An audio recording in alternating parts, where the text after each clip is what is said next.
The committee will come to order. Today marks the first legislative hearing in this committee in years, which highlights the importance and complexity of digital asset taxation. The digital asset status quo is untenable. America needs clear tax rules of the road to remain the crypto capital of the world. Recent data indicate that a quarter of Americans, or over 67 million people, own cryptocurrency. That's a dramatic increase from only 3% at the start of this decade. Nearly a quarter of cryptocurrency holders earn less than $75,000. And the average crypto holder is nearly as likely to work in construction, manufacturing, or food service as tech or finance. Crypto owners live in every community, urban, rural, and everywhere in between. Today, cryptocurrency has a market capitalization of over $2 trillion. That's a massive industry by any measure, and nearly all other industries of a similar size enjoy clear tax policies. The days of debating whether digital assets are a passing fad are gone. Continuing their current growth, digital assets will only become further integrated into the economy. Americans need simplicity and clarity to own, trade, and use digital assets with confidence. Digital asset businesses, many of which are homegrown American innovations, need consistent rules tailored to digital assets. Our committee's work has identified 3 key gaps in the current tax regime that make it harder for Americans to fully participate in the digital asset ecosystem. First, common digital asset transactions, like mining and staking, do not fit clearly into existing tax law. In other places, the tax code is silent as to the treatment of digital assets. The ambiguity creates an opening for taxpayers to exploit the law and avoid paying tax in some circumstances, and creates unfair tax burdens in others. Second, digital assets do not receive the tax benefits nor the protection from anti-abuse rules long granted to traditional financial assets. The imbalance between digital assets and traditional financial assets creates a 2-tier system that unintentionally favors certain assets over others. Third, crypto owners face burdensome tax compliance that makes using digital assets in ordinary commerce almost impossible. 31% of crypto owners would like to buy a cup of coffee at the local shop. Yet, each $5 cup of coffee bought with a digital asset generates 2 new pieces of tax paperwork. As a result, the IRS gets hundreds of millions of such tax forms each year, called 1099 DAs, that do little more than burden taxpayers. The Ways and Means Committee engaged in months of thoughtful discussion to build a lasting framework for digital asset taxation. The 8 bills and discussion drafts we are examining today offer solutions to major challenges of clarity, parity, and administration of the tax code. The first bill we will examine lowers the tax burden on ordinary digital asset owners by excluding the small amount of gain or loss from tax reporting when a digital asset is used to pay network fees, like when checking out at the grocery store using crypto. This bill from Representative Rudy Yoakum extends the same exclusion of gain or loss for minor fluctuations in regulated US dollar stablecoins. Mr. Yoakum's bill also grants taxpayers who frequently use certain digital assets the flexibility to choose to provide one combined annual income calculation for digital assets, instead of calculating gain or loss on each individual transaction. Together, these policies dramatically reduce the burdensome reporting currently required of taxpayers. The second bill introduced by Representative Mike Carey clarifies the tax treatment of mining and staking rewards by treating them as ordinary income, but also allows miners and stakers to treat this income like self-created property, depending on which method best matches the timing and character of the rewards. The bill also provides a safe harbor for exchange-traded digital asset funds to receive staking rewards, which boosts the returns for Americans invested in these financial products. The next bill ensures that traditional financial assets and digital assets receive similar tax treatment. Legislation from Tax Subcommittee Chairman Mike Kelly removes the requirement that charitable donations of widely traded digital assets undergo a qualified appraisal in order to claim a charitable tax deduction. By doing so, this bill applies the same treatment to digital asset donations that already applies to stocks that are traded on an established stock exchange.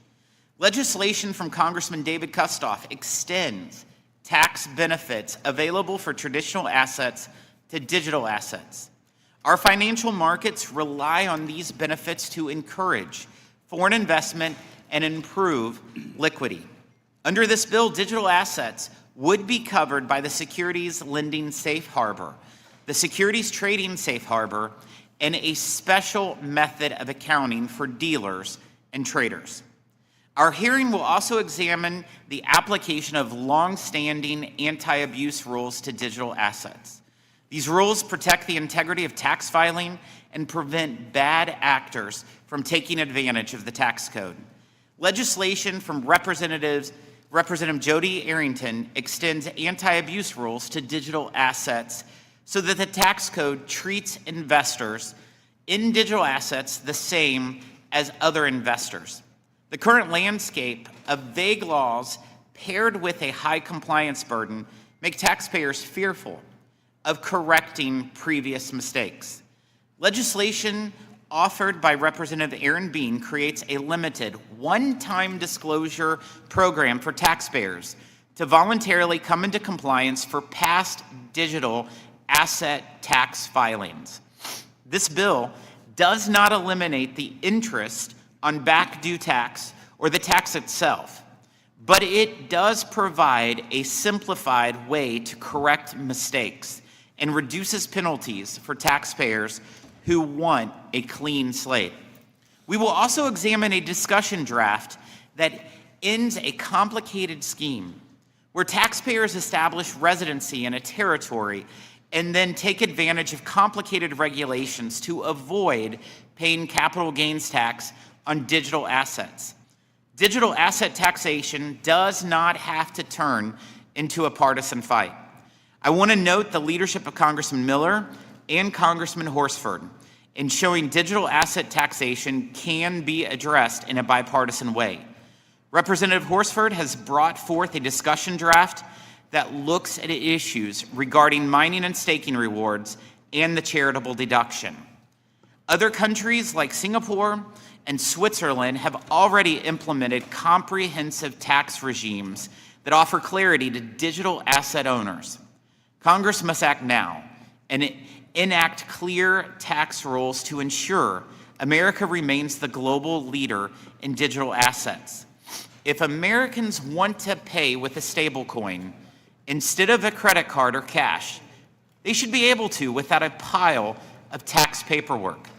If a hairdresser, a gig worker, or a small business owner wants to accept digital assets as payment, they should not be treated any worse from a tax perspective than payment in cash or credit.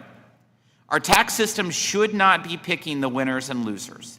That is why these bills focus on removing the tax advantages and disadvantages for Americans who use digital assets. I want to thank our expert witnesses for being here, and I look forward to our discussion today. I'm pleased to recognize the ranking member, Mr. Neal, for his opening statement. Thank you, Chairman, and thanks to our witnesses for being with us this afternoon. We are here to address the taxation of digital assets, which have taken quite a bit of the committee's time this year. In light of many of the struggles that are taking place for the American family, I hope that we will also be able to devote more time to the price of gas, groceries, energy, housing, and health care, which continue to soar, and we want to be involved in finding solutions to those problems as well. Notwithstanding that observation, I'm glad to see that the majority is holding this legislative hearing. We're wading into a novel topic with a degree of caution, which is an important consideration. If there is one thing that I can say that is bipartisan for sure, it's the need for more education on this topic of digital assets on both sides of the aisle. One of the most important questions that face all of us is the level of risk and who eventually will underwrite it. We have before us 6 bills and a discussion draft, and my initial observation is that there are some aspects of these bills that are quite sensible, providing clear rules of the road for taxpayers looking to comply with the law. Other provisions sought the common sense goal of alleviating burdensome paperwork requirements, especially in situations where it's highly unlikely that there would be any tax associated with those transactions. And indeed, there are provisions that would close loopholes that are specific to the digital asset industry, another goal that I think we all share. At the same time, it appears there are some provisions that deviate substantially from general tax principles, providing a distinct advantage that are beyond some other investments. We want to be careful about putting a thumb on the scale, and as we all know, it's much easier to put something into the tax code than it is to take it out. I hope that we will consider building the necessary buffer as it relates to the element of risk that I highlighted just a moment ago. Mr. Chairman, you've stated that the goal here is to have a strong bipartisan piece of legislation. I'm aligned with that goal eventually. There's healthy skepticism on both sides, as evidenced by the fact that there are still large numbers of Congress members who don't comprehend all of the questions that we are currently discussing. Let me also single out Stephen Horsford, who's been a leader on our side, and he's been quite engaged in these negotiations. This hearing's a good step. My suggestion is that we listen carefully to our witnesses and bring up many of the various concerns on all and both sides of the questions and across the aisle. There is only one way to truly develop a bipartisan product, and that is to hear what has to be said, but also understanding the role, as I have mentioned twice already, where risk might take us. Thank you, Chairman. Thank you, Ranking Member. I will now introduce our witnesses. Ms. Sarah Riley is Vice President and Senior Tax Counsel for Fidelity Investments. We have Mr. Lawrence Slotkin is Vice President of Tax for Coinbase. We have Mr. Jason Somensato is the Director of Policy for Coin Center, and Mike Kircher is Deputy Director for the Tax Law Center at NYU Law. Thank you, each and every one of you, for joining us today. Your written statements will be made part of the hearing record, and you each have 5 minutes to deliver remarks. Ms. Riley, you may begin when you're ready. Chairman Smith, Ranking Member Neal, and members of the committee, thank you for the opportunity to testify today on the need for digital asset tax legislation. My name is Sarah Riley, and I'm a Vice President and Senior Tax Counsel at Fidelity Investments based in Boston, Massachusetts. I'm an attorney in the corporate tax group focused exclusively on digital asset tax issues. Thank you to the committee for its leadership, diligence, and foresight in undertaking the complex task of crafting tax legislation to bring much-needed clarity and certainty to the digital asset ecosystem. I appreciate having had the opportunity to work directly with many members on the committee and their dedicated staff over the past year. Your time and focus on these issues has been extraordinary. And thank you for the opportunity to appear before you today and to share Fidelity's perspective on digital assets and the importance of implementing a modernized tax framework. If enacted, the proposed legislation would remove tax-related barriers to U.S. innovation and competitiveness in the digital asset space, allowing for blockchain technology to flourish in the United States. For over 80 years, Fidelity has been focused on helping our customers invest and build financial security. Today, we serve millions of investors across retirement, brokerage, and workplace benefits with $7 trillion in assets under management. Fidelity offers unique perspectives in the digital asset space. As one of the only established large financial institutions actively involved in the digital asset ecosystem, we are a bridge between traditional finance and digital assets. Fidelity has been engaged in the digital asset space for more than a decade. We began research and development on digital assets in 2014 and have supported customers access to digital assets across institutional and retail channels since 2018. Fidelity now supports customers with respect to digital assets across custody, trading, retirement accounts, exchange-traded products, payment stablecoins, and blockchain research. That experience gives us a well-informed view of where existing tax rules map well to digital assets, where they do not, and where legislative clarification is needed. As digital assets play an increasingly important role in the U.S. financial system and broader economy, the tax code must be modernized to provide taxpayers with clear, consistent, and administrable rules. Although the impact of tax uncertainty may have once been viewed as affecting primarily crypto-native market participants, the increasing use of blockchain technology in traditional finance has expanded its relevance. As a result, the lack of tax clarity affects not only those directly involved in the crypto space, but also the financial sector at large. For example, tokenized securities and payment stablecoins all run on blockchain. Most tax code provisions that could potentially apply to digital assets were written before the broad adoption of, and therefore without contemplating digital assets, and the limited amount of sub-regulatory guidance addressing digital assets has proved wildly inadequate. General tax principles are a useful starting point, but cannot address the full scope of new challenges and complexities introduced by digital assets, including how to accommodate the broad range of use cases. Clear and administrable tax rules consistent with existing tax principles are needed to address issues that are unique to digital assets and blockchain technology, such as timing, character, and sourcing of validation activity and rewards, and the tax treatment and reporting of payment stablecoins, and areas where digital assets are similar to traditional investment assets but face disparate treatment, such as in the context of U.S. securities and commodities trading safe harbors, mark-to-market accounting, and non-recognition treatment for securities lending transactions. Absent legislative action, tax uncertainty has real and harmful consequences. It undermines taxpayer confidence and exposes taxpayers to unnecessary risk. It can produce inconsistent taxpayer outcomes and create opportunities for more sophisticated taxpayers to take aggressive positions. It makes compliance more challenging, particularly for those without access to specialized tax advisors, and it incentivizes the offshoring of innovation and infrastructure, impairing U.S. competitiveness. On behalf of Fidelity and the millions of customers we serve, we appreciate the invitation to share our views and contribute to this important dialogue. We commend the tremendous work of the committee in putting forth a tax framework that would address key areas of uncertainty in the digital asset space and provide a critical and much-needed foundation for taxpayers while balancing the priorities of clarity, parity, and administrability. We look forward to continuing to work with the committee to implement a modernized tax framework for digital assets. Thank you. Thank you, Mr. Slotkin. You may begin when you're ready. Chairman Smith, Ranking Member Neal, and distinguished members of the committee, thank you for the opportunity to testify today. My name is Lauren Slotkin. I serve as the Vice President of Tax at Coinbase. Before joining Coinbase, I spent nearly 25 years as a corporate tax executive at General Electric. During that time, I learned a simple lesson that applies to every market, every taxpayer, and every industry. When tax rules are clear, people comply. When they're unclear, complexity grows, costs rise, and economic activity moves elsewhere.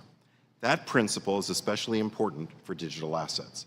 Today, millions of Americans own or use digital assets, yet much of the tax code still treats this technology as though it were a niche experiment rather than a growing part of the financial system. The result has been confusion for taxpayers, compliance challenges for businesses, and unnecessary burdens for the IRS.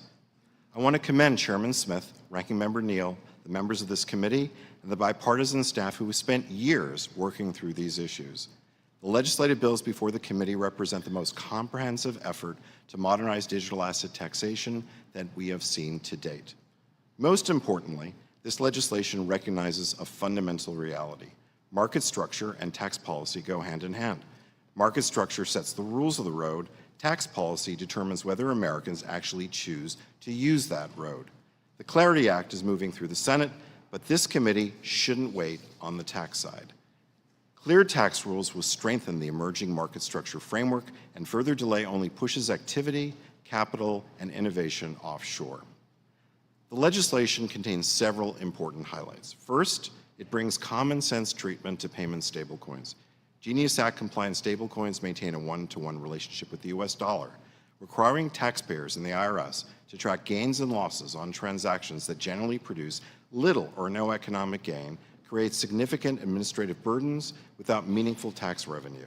The deemed basis framework included in Congressman Yakim's bill is an important step forward towards making stablecoin payments practical while reducing unnecessary reporting noise. Second, the legislation recognizes the unique mechanics of blockchain networks by providing relief of small validation and network fees. Every blockchain transaction requires these automated infrastructure costs.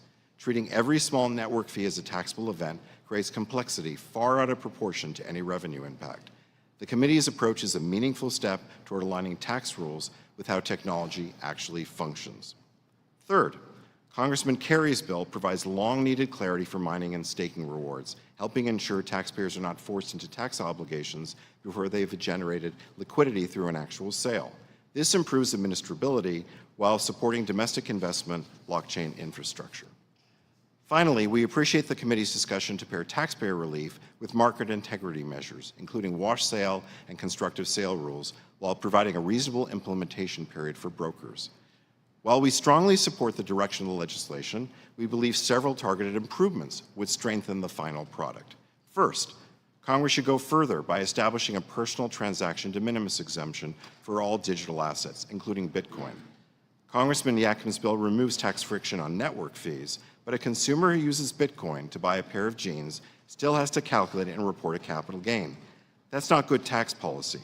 Americans shouldn't need an accountant to buy jeans, and the IRS doesn't benefit from tracking millions of transactions that generate little or no revenue.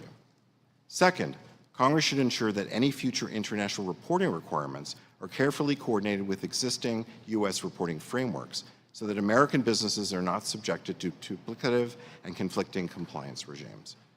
Mr. Chairman, the legislation before the committee demonstrates that we do not have to choose between strong tax compliance and technological innovation. We can achieve both. By modernizing the tax treatment of digital assets, Congress has an opportunity to provide certainty for taxpayers, reduce administrative burdens, strengthen compliance, and reinforce America's leadership in the next generation of financial infrastructure. I believe the bills before us are a vital step toward that goal. Thank you for the opportunity to testify today. I look forward to your questions. Thank you. Mr. Somansato, you may begin. Chairman Smith, Ranking Member Neal, and members of the committee, I thank you for the opportunity to testify today. My name is Jason Somansato, and I am the Director of Policy at Coin Center, a nonprofit focused on cryptocurrency and public blockchain policy. For several years, former Secretary of Defense Donald Rumsfeld sent the IRS a letter with his tax returns. The 2014 version read, "As in prior years, I have absolutely no idea whether our tax returns and tax payments are accurate." This is amazing because I doubt Secretary Rumsfeld even used Bitcoin. Taxes are already complex. Crypto tax compliance is even harder, in part because our tax system assumes that most financial activity runs through intermediaries that can track, summarize, and report transactions for their customers. That assumption may work tolerably well when the people use banks, brokers, and payment processors. It breaks down when Americans use open cryptocurrency networks that were designed to allow users to transact directly with each other. That is the core problem before the committee. A tax system should collect what it is owed, but it should not require Americans to give up the freedom to use open networks simply to make tax compliance practical. The current reality is that crypto users are expected to maintain detailed records of virtually every transaction, track changing market values, determine the tax treatment of very complex activities, and calculate gains or losses on transactions that may be only worth a few dollars. What often feels like sending a simple electronic payment, using an app on a phone, or receiving a reward in a video game can trigger tax consequences that require substantial record keeping and analysis. The result is perverse. A technology that is designed to reduce reliance on intermediaries can become difficult for ordinary Americans to use unless they turn back to the intermediaries simply to manage tax paperwork. For this reason, Coin Center is encouraged by the committee's work here today. The bills being discussed make progress toward three key reforms that Coin Center has recommended for years. First, Representative Yocum's Less Tax Paperwork for Digital Asset Owners Act would reduce the compliance burden on individual taxpayers by exempting gains from certain stablecoin transactions and gas payments. Congress has long recognized that some transactions technically produce taxable income, but are not worth the administrative burden required to measure and report them accurately.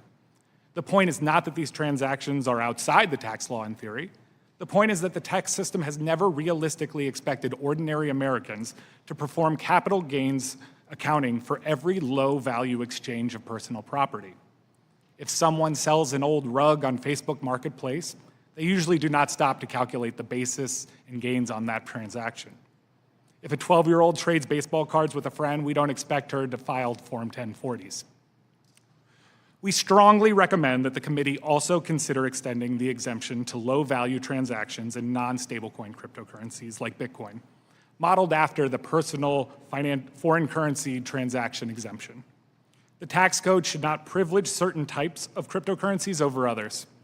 Whether someone uses stablecoins like USDC or Tether, or cryptocurrencies like Bitcoin, Ether, and Solana, a reasonable de minimis rule should protect taxpayers from gotcha consequences on small transactions. Second, we are encouraged by the exploration of a simplified accounting election for taxpayers who engage in high volumes of crypto transactions. Coin Center has advocated for a mark-to-market style election because it could substantially reduce tax complexity for many users. In contrast, Coin Center does not support applying wash sale rules to cryptocurrency transactions. Those rules are a poor fit for open cryptocurrency networks, just as they are for most commodity-like assets, and would create substantial new compliance burdens. If Congress nevertheless imposes them, the simplified accounting election offered by Representative Yocum would be an essential mitigation and not a substitute for getting the underlying policy right.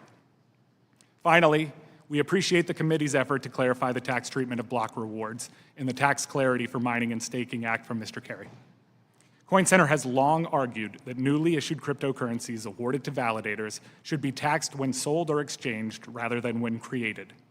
This approach better reflects the reality of block rewards as newly created property and fixes a fundamental mismatch between current IRS guidance and the mechanics of how these networks actually operate.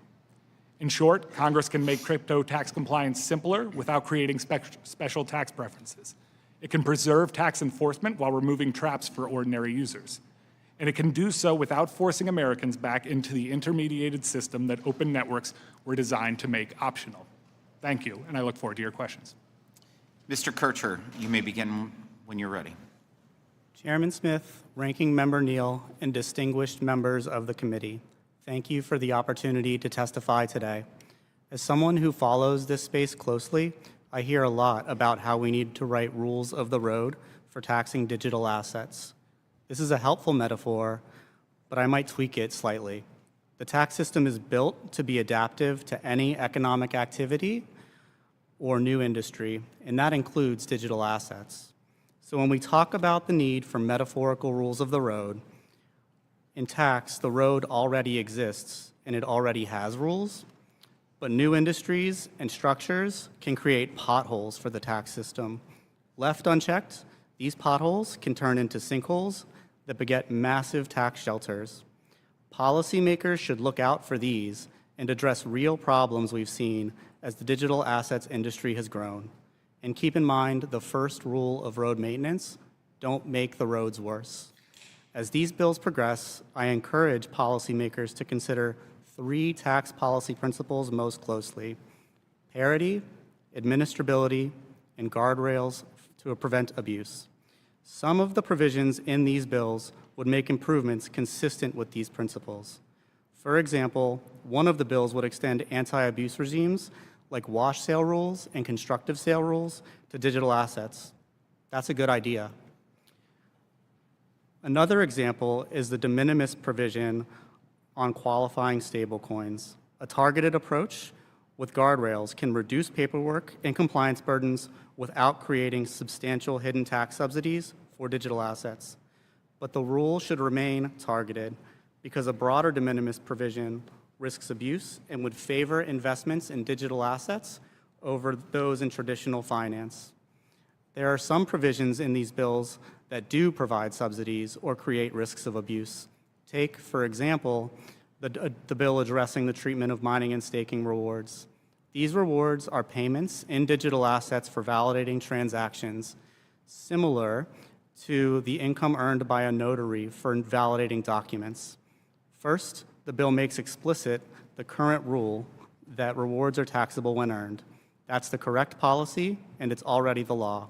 It's consistent with long-established tax principles. It's consistent with Section 61 and the IRS position.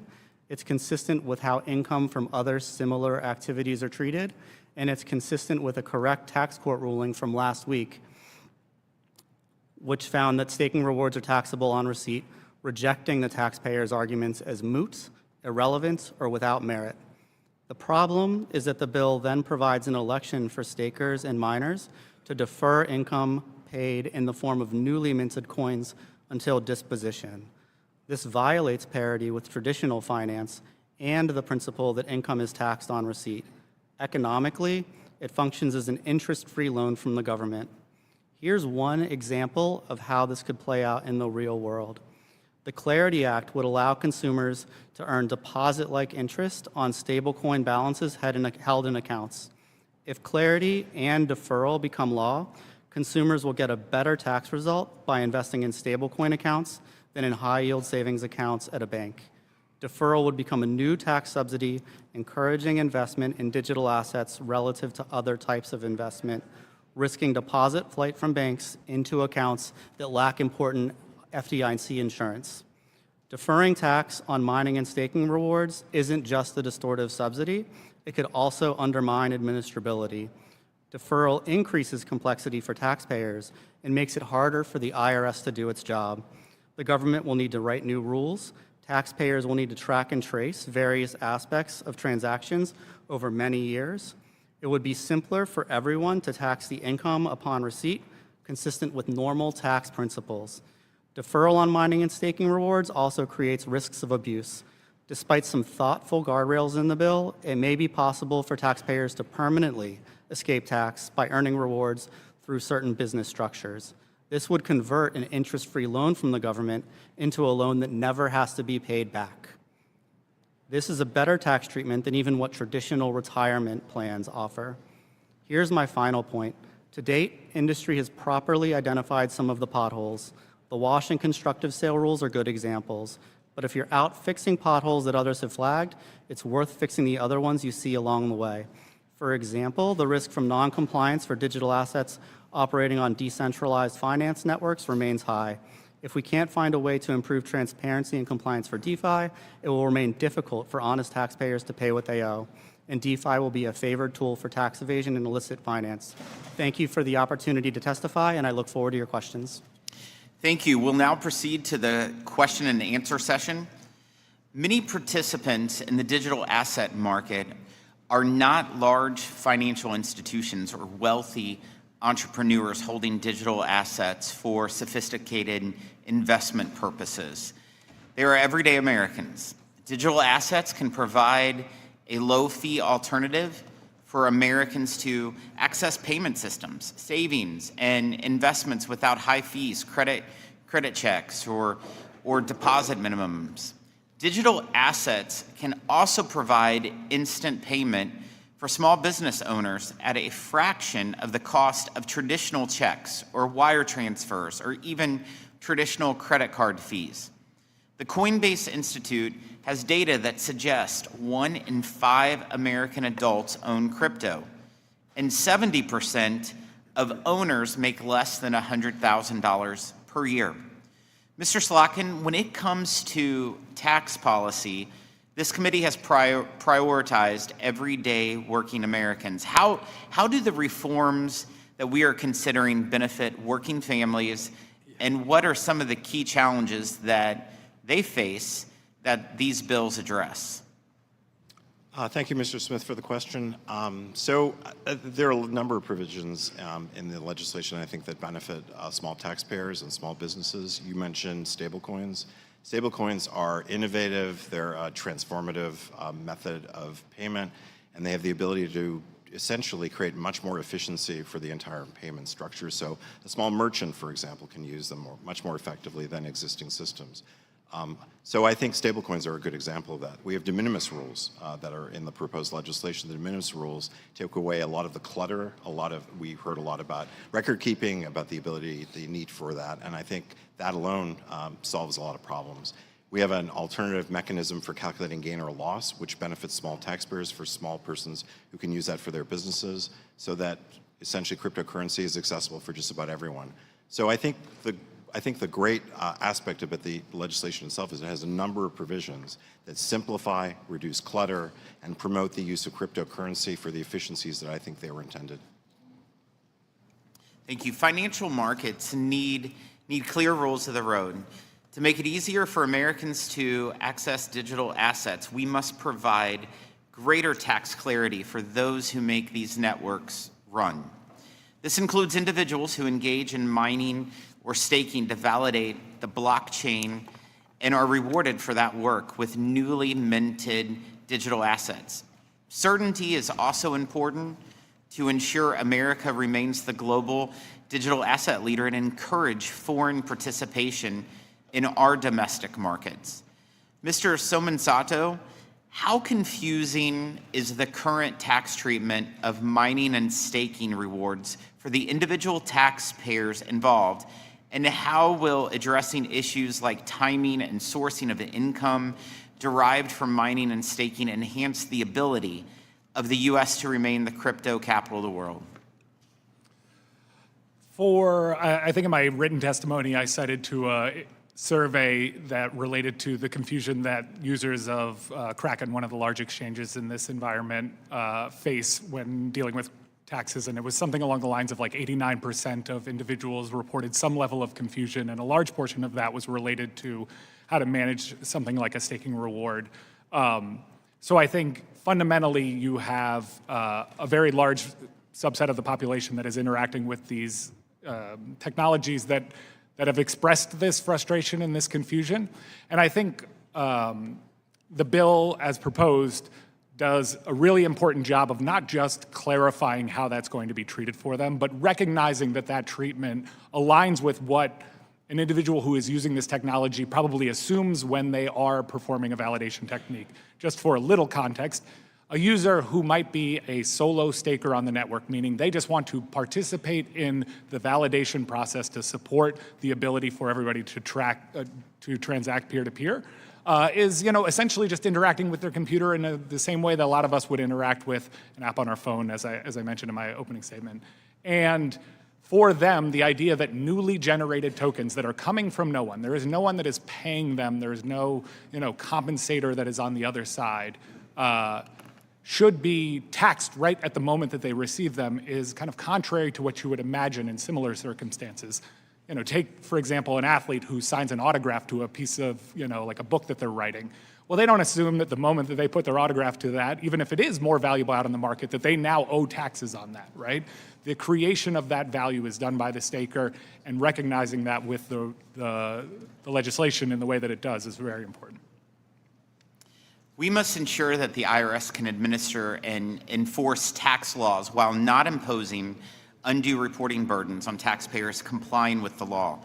Right now, the current system is a far cry from that. It's estimated the IRS last year alone received hundreds of millions of Form 1099 DAs for digital asset transactions that taxpayers are already required to report on their tax return. Even though up to half were for amount less than $10, the current system creates an immense burden for taxpayers and the IRS with little tax revenue to show for it. Ms. Riley, how does this flood of tax filings and paperwork impact not just brokers or IRS personnel, but those participating in the digital asset market? And how do these bills' provisions on gas fees, stablecoins, and simplified accounting methods for taxpayers help address that burden? Thank you for the question, Chairman Smith. I think one thing I'd like to focus on is that just beyond your general crypto transactions, as blockchain technology proliferates, you have an increasing amount of even just general financial activity happening on blockchain as an alternative to the traditional rails of finance.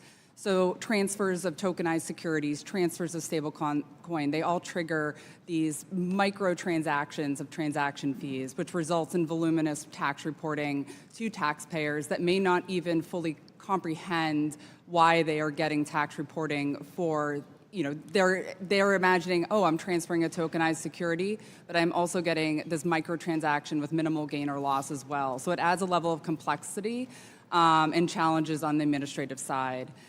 In the proposed bill, the exemption for transaction fees under $10 eliminates a lot of the noise and the friction that occurs in this space with very little impact to tax revenues, especially with the preservation of the unrecognized gain that goes into tracking. Thank you. Digital assets do not necessarily fit into existing rules and regulations. In some parts of the tax code, standard definitions simply do not apply, while in other parts, the application of the law to digital assets is unclear or confusing. For the sake of simplicity for taxpayers, we should be looking at how to bring digital assets underneath the umbrella of existing tax law. Mr. Kircher, how would you look to using existing rules governing traditional financial assets, and how do the policies we are considering today on like charitable giving or access to U.S. markets for foreigners help individuals and entities find balance between digital assets and similar financial assets? I think that's a great question, and thank you, Chairman Smith, for it. Focusing on the charitables concept that you were mentioning, I think the bill takes a really thoughtful approach, right? For the largest digital assets, the ones that are widely traded, you are able to use a spot price under your bill in order to value for charitable donation purposes. That's way simpler than the current rule where you actually have to get an appraisal. And that appraisal system is not ideal for widely held digital assets, A, because the appraisal is costly, but B, because it's subject to potential risk of abuse. As you know as well as anybody, valuation issues in charitable space have become quite a problem in other spaces, including syndicated conservation easements. And so I think the amendment that was issued last night takes an additional step to further use the market for price discovery, requiring the sale of the assets rather than relying on appraisals that are both burdensome and getting to the wrong, or risk getting to the wrong answer. Thank you, sir. I now recognize the ranking member for any questions. Thank you, Chairman. I'm pleased that you noted the fact that there are ambiguities that we would like to use our panelists to help clear up. So, Mr. Ketcher, in reading your testimony, if you don't mind, I want to ask you, as you spent some time on some of the allotted questions that we have, you pointed out that providing that those who receive staking rewards with the ability to defer recognizing income on those rewards has the potential to create real imbalance in our financial system. Can you explain in more detail on how this tax advantage could potentially encourage people to move their money out of traditional banks and into cryptocurrency, consistent with the discussion we've had here clearly about establishing rules of the road? Thank you, Ranking Member Neal. It's a great question. I already mentioned the kind of example of a high-yield savings account and how deferral would put digital assets on a better footing than a high-yield savings account, so that's one kind of issue. But imagine that you're an investor saving up for retirement, housing, whatever, and you're thinking about, say, corporate stocks or bonds, right? If you get dividends from a corporate stock, that's taxable when received. If you get interest from a corporate, or if you get interest from a corporate bond, that's taxable when received. If you get dividends from corporate stock, that's also taxable when received. Deferral would be a better treatment than either of those and would tend to push people from traditional financial instruments into digital assets ones. And as you know better than anybody, the tax rules can really shift markets and tell people kind of where they should and shouldn't invest. Mm-hmm. So the follow-up, just as you've noted, I think one of the biggest concerns I've had, which have been shared with the panelists in the past, we've done some really good work on this committee with retirement savings. And I think being mindful of exposure to anything that might be disruptive has to be done with the greatest of care. And I point that out largely because we're living longer, we want to live better, and I think in the retirement space alone, that a lot of scrutiny has to go into the conversations and suggestions that are emanating from not just the testimony of our panelists today, but from some of the points that our members have made. And if you think that people are angry given the savings and loans issue or the issue of the collapse of Wall Street in 2008, my God, if this isn't done with great delicacy, you'd be looking at a revolution. So that's the point that I want to make, Mr. Chairman. Thank you, Ranking Member. Mr. Smith. Thank you, Mr. Chairman. Certainly thank you to our witnesses as well. Obviously, this is a complex and rapidly evolving area of a significant portion of our economy these days, and we know that while technology is changing, one point is certainly clear, and that's Congress cannot afford to ignore developments occurring before our very eyes.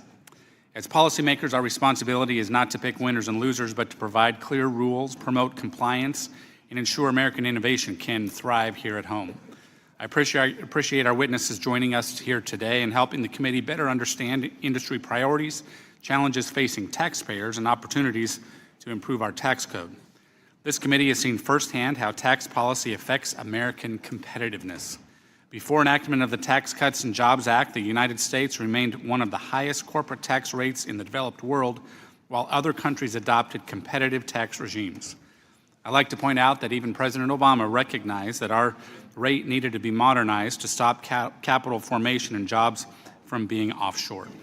Congress acted, we modernized our tax code, improved competitiveness, and corporate inversions largely disappeared. There's an important lesson in that experience. Innovation does not stand still while policymakers debate. Capital, talent, and investment gravitate toward jurisdictions offering certainty and stability. Today, digital assets present a similar challenge. Regardless of one's view of cryptocurrency or blockchain technology, these innovations are likely to remain part of our economy and become more integrated into everyday commerce.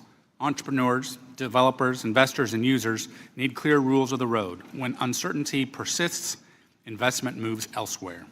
The U.S. already leads the world in capital markets, financial innovation, entrepreneurship, and technological development. We possess the infrastructure, talent, and investment ecosystem necessary to remain the global leader in digital assets as well. I appreciate President Trump's commitment to maintaining American leadership in this sector, and Congress has an important role to play. Our goal should be simple: establish clear, workable tax rules, encourage compliance, promote innovation, and ensure digital asset investment, jobs, and infrastructure continue to be built in the U.S. rather than elsewhere. I look forward to hearing from our witnesses today in discussing how Congress can provide certainty for taxpayers while strengthening America's position as the world's leader in digital asset innovation. Ms. Riley, I noticed then and pleased the Tax Clarity for Mining and Staking Act would establish clearer sourcing rules for staking rewards, potentially onshoring significant staking activity back to the U.S. This simple fix in the tax code will go a long way in driving growth for U.S. crypto, bolstering the tax base, and making crypto safer for users. I was wondering if you could explain the benefits of establishing clear sourcing rules for staking rewards in order to attract more staking activity here at home. Thank you, Congressman, for the question. I think sourcing has been a critical area of ambiguity with validation rewards generally. Under the existing tax principles, it's unclear exactly how you would source them, and that uncertainty has been incentivizing offshoring of much of the infrastructure for staking and validating. Having a rule such as in the Tax Clarity for Mining and Staking Act provides clarity that the income should be sourced to the resident of the recipient. That ensures that U.S. staking providers can be on a level playing field with non-U.S. Staking providers, such that the income is sourced to the resident of the recipient regardless of where the infrastructure is located. Sourcing rules need to be based on factors that can be both clear and administrable and also not easily manipulatable. And having them be based on things such as location of the validator results in significantly different tax outcomes based on immaterial differences. Okay, when you say not easily manipulable, I think I said that right. Can you say what we should maybe focus on there? I think it's basically removing it shouldn't be based on where exactly the validators are located, where the people are located. Those are things given in the cloud environment can be easily moved offshore. And we already see that happening, where staking providers can move their infrastructure offshore. They can shift that, validation activity offshore. And So public policy-wise, your priority would be what? would be to source, if by sourcing to the residence of the recipient, there's a clear rule that you can identify the jurisdiction for tax more easily and not have to go through a facts and circumstances analysis for each income. Great. Thank you very much. I yield back. Mr. Doggett. Thank you. Mr. Karcher, am I correct from your testimony that the mining and staking legislation before us does not even the playing field for crypto, but it gives it special tax advantages? That's right. Under current law, as affirmed by the tax court last week, those rewards are taxable when earned. And is there any doubt that, as you pointed out, not just this legislation, but combined with the Clarity Act, legislation that the crypto industry has invested literally tens of millions of dollars to gain approval for, that the goal is to strengthen and expand the crypto industry? I can't speak to the goals, but I can say that that would be the effect. The effect, okay. And as far as effects, your written testimony lays out how the legislation that's before us could set up another multi-billion-dollar taxpayer bailout of the type we had a few years ago that I opposed. Would you just walk us through how crypto could become kryptonite for our economy? I think one thing for policymakers to consider on this is that if digital assets become a larger part of retirement accounts and the assets remain highly volatile or in a worst case scenario crash, that would have an enormous impact on households' retirement savings. And if that were to happen, I think policymakers would have to think about whether to respond with something like a bailout. As you know, one of the big players after having condemned crypto years ago in crypto is President Trump and the Trump family. The Wall Street Journal has indicated that World Liberty Financial, just one of the family's crypto ventures, has put at least $1.2 billion in cash into the Trump family's pockets in the last 16 months. And Eric Trump, of course, has American Bitcoin, a Bitcoin mining company that hit a $13 billion valuation when it went public. Mr. Karchner, is it true that one of the bills before us would let a company like American Bitcoin and the Trump family members who own it, in essence, to defer their taxes indefinitely? That's right. And does this provision that you've discussed as far as illicit finance, what we know to have been the experience with Bitcoin, Binance, I guess, allegedly having helped Hamas, Hezbollah, Iran's Revolutionary Guard, and others move so much money, $1 billion, I believe, across its platform, tens of millions to it after October 7th itself. That's right. That's right. So with reference to any of these, we got 7, 8 bills before us. Does a single one of them do anything to reduce the danger of illicit transactions and more misuse by Iran, Hamas, Hezbollah in misusing these accounts and avoiding any accountability? I don't think that anything in this bill would improve safeguards and guardrails on that level. I think that's something that policymakers should consider as the legislation progresses. Well, you would think that in the long months of this that some consideration would have been given to it. Would strong tax reporting requirements help the IRS and law enforcement clamp down on this illicit activity, including illicit activity not only by terrorists and criminals, but just your common, ordinary tax evasion of the type we have had alleged against President Trump himself? Yeah, tax reporting and collection can absolutely reduce the risks of tax evasion or illicit activities, and I think that there's more to be done here.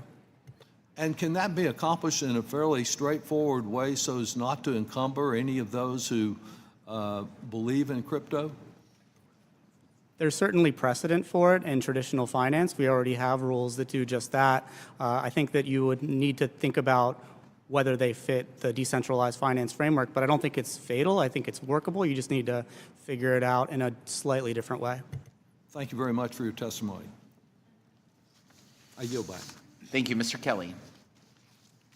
Thank you, Chairman, and thanks our panel for being here today. I don't think there's anything more confusing than what we're trying to transfer into how the currency works. From the day people started trading livestock for something else, and we got on and on and on, and now we've gone through this currency thing.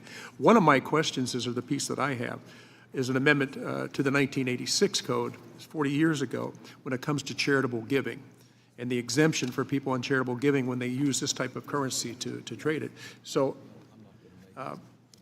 And I'll be the first one to tell you, I have been mystified now for quite some time as to the creation of this, the birth of this whole idea. We have a new currency to deal with. But the question is always going to come from the government is how do we tax it? How do we figure this out? How do we get it taxed? Mr. Zlotkin, can I ask you, from the perspective of charities and donors, does the current appraisal requirement, on top of the current appraisal requirement, create a meaningful barrier to charitable giving? And would the framework proposed by the committee help address that challenge? And before you answer that, when we did the original Tax Cuts and Jobs Act, I can remember one of our members coming in and talking and saying, you know what, we've got to be careful what we're talking about when it comes to this charitable, because I got a lot of people who I represent are questioning the fact, why should they continue to make charitable donations if there's going to be a tax inference to that? And the answer was, that really shouldn't bother people. If they really want to give to a charity, it shouldn't matter. And they said, really? Watch the numbers go down and then tell me it doesn't have an effect. So if you could, Mr. Slott, because I think this is a very confusing thing, if you can bring some light to it, what can we do? What would the framework proposed by the committee do to help challenge that? I mean, we have to figure out what we're going to do with it and how we're going to tax it or not tax it or what we're going to do. Thank you for the question, Congressman. I think the bill, first of all, I think one of the things we've argued very strenuously is for parity with the rest of financial services, that this industry is $2 trillion. And we need rules of the road. We need some clarity associated with that. One of the aspects of that happens to be charitable giving and charitable donations. Right now, if an asset is publicly traded with great frequency on a public exchange like Coinbase, and you can get market data instantly from your phone, you still need an appraisal to give that to charity. That is an inherent impediment to charitable giving. If you have to go in and hire someone to do something that you can just essentially establish on your phone. So one of the great advantages of the bill, actually, is that it introduces parity with publicly traded stocks and it's widely traded digital assets. Widely traded digital assets, as defined, which include lots of safeguards and protections, so that they only apply to assets that have price discovery on public exchanges, rules against self-dealing. All those things are dealt with, and they provide a rule of clarity that you don't need to go and get an appraisal for that. So I think, to your point, it greatly enhances and facilitates the ability to make charitable donations. Yeah, I agree with you on that. I think if we make it more complicated for people to be charitable, we're missing the whole point of being in America. So I appreciate you all being here today. This is as we transition and go into this, some people understand this very clearly. But I'm looking at it strictly now from a charitable standpoint. If you have an asset that you can donate and make sure that the charity benefits from it, I don't know why we'd have to go through this other process. So I appreciate your answer on that. And as we go forward, we're going to have a lot more discussions, I'm sure. This is not the way we're all used to things happening, but I'm sure this happened also in prior times when people tried to figure out how this is working and how does currency work, or the lack of currency, or what it is that we do. And so if you have something that's valuable and you want to help a charity, why not be able to do it without having to do this whole process? So I appreciate you all being here today for helping on something that's, I think, as we transition to it, we'll get more used to it. We'll look at it more the way we look at other assets. So thank you so much. Gentleman yields. Mr. Thompson, you're recognized. Thank you, Mr. Chairman. This is an important hearing, and I'm glad that we're doing this. These are critical issues, and we need to make sure we get it right. And I really want to associate myself with the comments of Ranking Member Neal, especially on the liability issue. We'll probably be going back and forth on the tax side of things for as long as any of us are here. But on the liability issue, that's going to be critical. And we need to really make sure we understand that and don't leave the taxpayers holding anybody's bag. Mr. Karcher, I was reading through the testimony, and I was particularly interested in the tax treatment of mining and staking awards. Seems to be a real sticking point in all of this. And it seems that maybe we're at an impasse on where we go and how these issues are viewed. Some folks are telling us that mining and staking rewards are basically the same as payment for work in the case of mining and interest payments in the case of staking. And others tell us that it's the same as self-created property, like growing crops, growing grapes. Can you kind of help us sort through the distinction? And in your view, what's the better analogy? Thank you, Mr. Thompson. It's a really good and important question. This has really become a little bit of a battle of analogies, right? But let's step back for a moment and talk about what's really happening with these transactions. So miners and stakers, the validators who are receiving those rewards, what they're getting rewarded for is not for solving a complicated math problem in the case of mining or for putting up their staked crypto in the case of staking. They're getting paid in order to update the digital ledger to record who owns what. So it's really a payment for service when you think about what's happening here. That's not like harvesting your own crops or selling your own chair that you made as a furniture maker. And that, I think, is crystal clear in the tax court's holding from last week. I think an important part about that case is the tax court decided to issue that as a tax court memo. That format is normally reserved for cases where the current law is extremely clear and well settled. And so they didn't seem to think that there was a lot of ambiguity here, and neither do I. We have argued at the Tax Law Center for many years that the current treatment is immediate taxation, and it's more like providing a service rather than harvesting a crop. Thank you very much. Mr. Chairman, I'll yield back. I want to thank the witnesses for being here today, and this is a very important topic, as the chairman said. And you know, as we work towards solutions here, I think we have to figure out a consensus on the tax rules for the digital asset industry. And some members of this committee might view the digital asset industry and the blockchain as the next technological breakthrough for the financial services industry. And some might view it as a complete Ponzi scheme, and maybe there are opinions somewhere in between. But regardless of opinion about the industry or the asset it produces, it should not preclude this committee from writing clear tax rules. For an industry that has the same global market capitalization as Amazon, one of the major flaws in the current digital asset environment is the requirement for separate reporting for every transaction, no matter how small or routine. This burdensome for taxpayers and administratively inefficient for the IRS has left many taxpayers, brokers, and the IRS spending dollars to track pennies. Mr. Zlotkin, I understand Coinbase is a stakeholder that struggles with these same issues. I think we've discussed this, millions of tax records for very small amounts. How do you think the bills we are considering today help address this issue? Thank you, Congressman, for the question. I think the bills go a long way towards solving that problem, and they reduce a lot of clutter for the system and allow the IRS to focus on what it should be focused on, which are large transactions that produce lots of income. So if you look at Coinbase, and I've said this repeatedly, probably half of our actual submissions on 1099-DAs are for transactions that are less than $100. So, and that we're talking about 800 million transactions that we force the IRS to ingest through data. So the bills, to the extent that they eliminate stablecoin reporting, which is probably half of that amount, and they provide a de minimis rule for what we call gas fees or transaction fees, that's the bulk of what I'm talking about. So I think just by doing that alone reduces the enormous amount of clutter that the IRS faces and allows, again, as I said, the IRS to focus on the bigger picture. So I think what you're referencing is something that we talk about often here, is the inefficiency or the efficiencies of the IRS. And clearly, if we can reduce that burden, we're not going to stop the use of cryptocurrency in the United States Congress. I mean, that's not what we're here to talk about. We're talking about how to tax these transactions whether they be classified as currency or property. And so if the IRS is having to monitor these, if we can create a de minimis situation where there are literally millions and millions of transactions that are not having to be monitored by the IRS, we're going to free them up to do other things that they're rightfully should be doing with the technology and the people they have. I think another issue we're aware of as it relates to the taxation of mining and staking rewards is timing. And another issue, however, is sourcing issue. And I think we talked about this a few minutes ago. In the Tax Clarity for Mining and Staking Act, the source of income from newly minted digital assets is based on the resident of the recipient at the time of the income is included. For each of you on the panel here, and you bring a lot of knowledge in this space, do you think this is the right approach for the sourcing perspective? If you can give us a simple yes or no, that's great. If you want to elaborate, we can maybe in just a second, but Ms. Riley.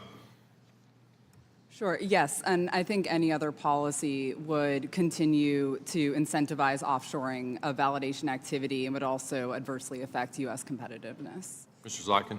Yeah, I totally endorse that, and I think we've advocated for that for a while. In fact, we've gone to the IRS and sought ruling on this very point. The simple fact is that and this really is attracting foreign investment into the country. We want foreigners to be able to stake on U.S. platforms. Right now, if a foreigner wants to stake on the Coinbase platform, we have to essentially tell them that everything that's done for that staking validation mechanism is done offshore, with offshore infrastructure, with offshore people, with offshore aspects of Coinbase. The reason being that they don't want any entanglement with the United States. What this source rule does, very simply, it says, if you're a non-U.S. person, you get non-U.S. treatment, you're not subject to withholding tax. End of story. It solves that problem. It allows us to bring the technology onshore where it belongs and where we can grow it in the United States. Mr. Sato? Yeah, I would agree with the comments of the earlier witnesses. Okay, Mr. Kircher? The residency-based rule would, I think, make the rules much clearer. There are different approaches to this, and there are trade-offs among them. Would be happy to follow up with you or your staff on those trade-offs and different approaches. One last question here. Brokers and dealers of securities and commodities can use the current mark-to-market accounting method. No current option is generally available for brokers or dealers of digital assets. That's why the PAR Act aims to provide parity between digital assets and other traditional assets by allowing digital asset dealers and traders to utilize mark-to-market accounting. Mr. Zlotkin, Mr. Sato, does extending the mark-to-market accounting to dealers or traders of digital assets make sense to you? Yes, I think, again, the bill is named parity. I think parity, this is something we've also argued for rather strenuously over the many years. Parity with financial services, so we don't create an advantage for one industry versus the other, is extremely important. So allowing mark-to-market, and also there are other aspects of parity, including securities lending, various aspects that create parity of various rules, increase liquidity, and acknowledge the strength of this industry. I think all those go a long way towards helping and do a very good job of doing that. Mr. Sato? Yeah, I would just add that I wouldn't limit it to traders and dealers. Truthfully, the nature of how this technology works is that people can make numerous transactions in a small period of time, and one of the parts of Mr. Yakim's bill would consider kind of a similar accounting method as it applies to individuals who are involved in a high frequency of transactions, and I think that makes a lot of sense, particularly from an administrability perspective. Mr. Larson, you're recognized. Thank you, Mr. Chairman. I want to commend everyone for their testimony and also for the bringing up this extraordinary concept. I don't know how many Americans are, totally comfortable with this, but what I like to start is it's impressive to read what all of you had to say is, how comfortable do you feel with Congress making a decision? I'm happy to jump in there. Yeah. I was just I think in the alternative, the question is, what does the alternative look like right now? And as individuals... Well, if you're at Augie and Ray's, what does the alternative look like? I can tell you from personal experience and from anecdotal experience with lots of people who participate in these networks, it's pretty nightmarish. It's pretty what? Nightmarish. Okay. You can engage with these networks in a variety of ways. We often talk about the ability to make payments in a peer-to-peer manner, but there's also the possibility to post social media posts that require paying a small amount of transactions. There's video games that are associated with digital assets.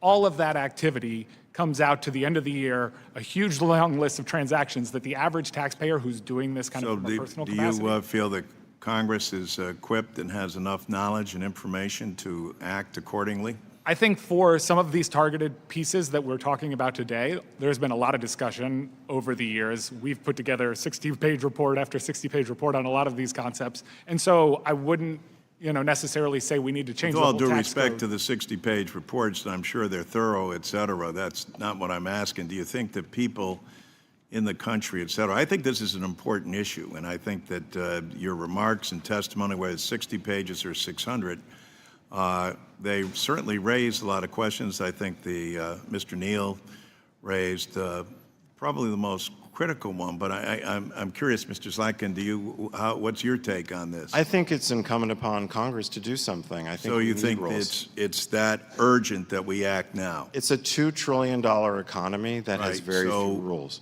And the urgency is, again, I'm talking to a guy at Augie and Ray's in East Hartford, so what's the urgency for him to act?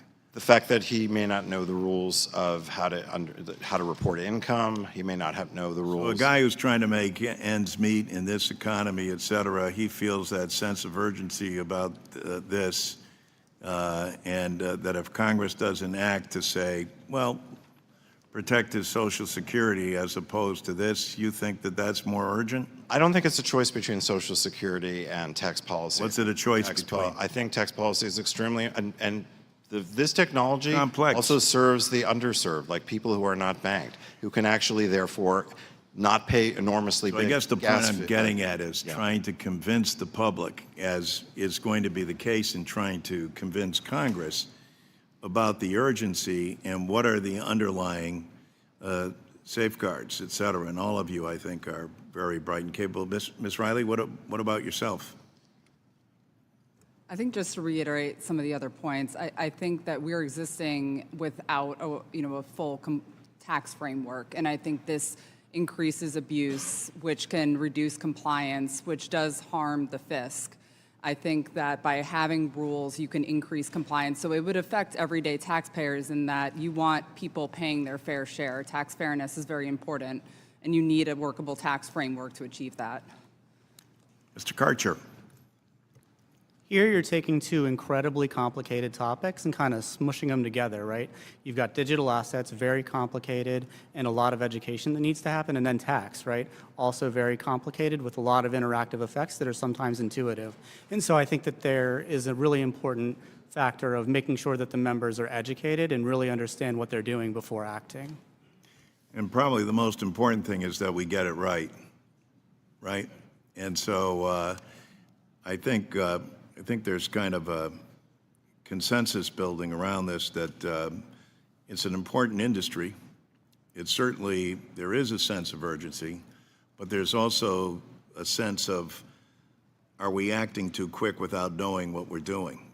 And when I say we, I'm not talking about you.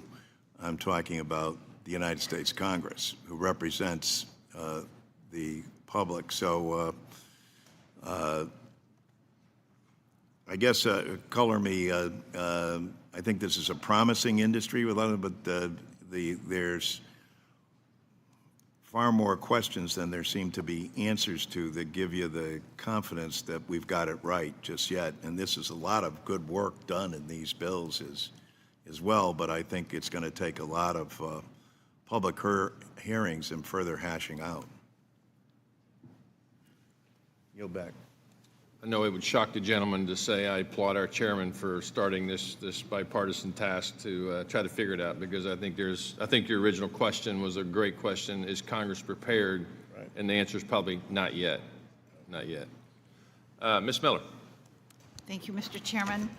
And I do want to thank Chairman Smith for calling this legislative hearing. And I want to thank you all for being here to discuss the important issues.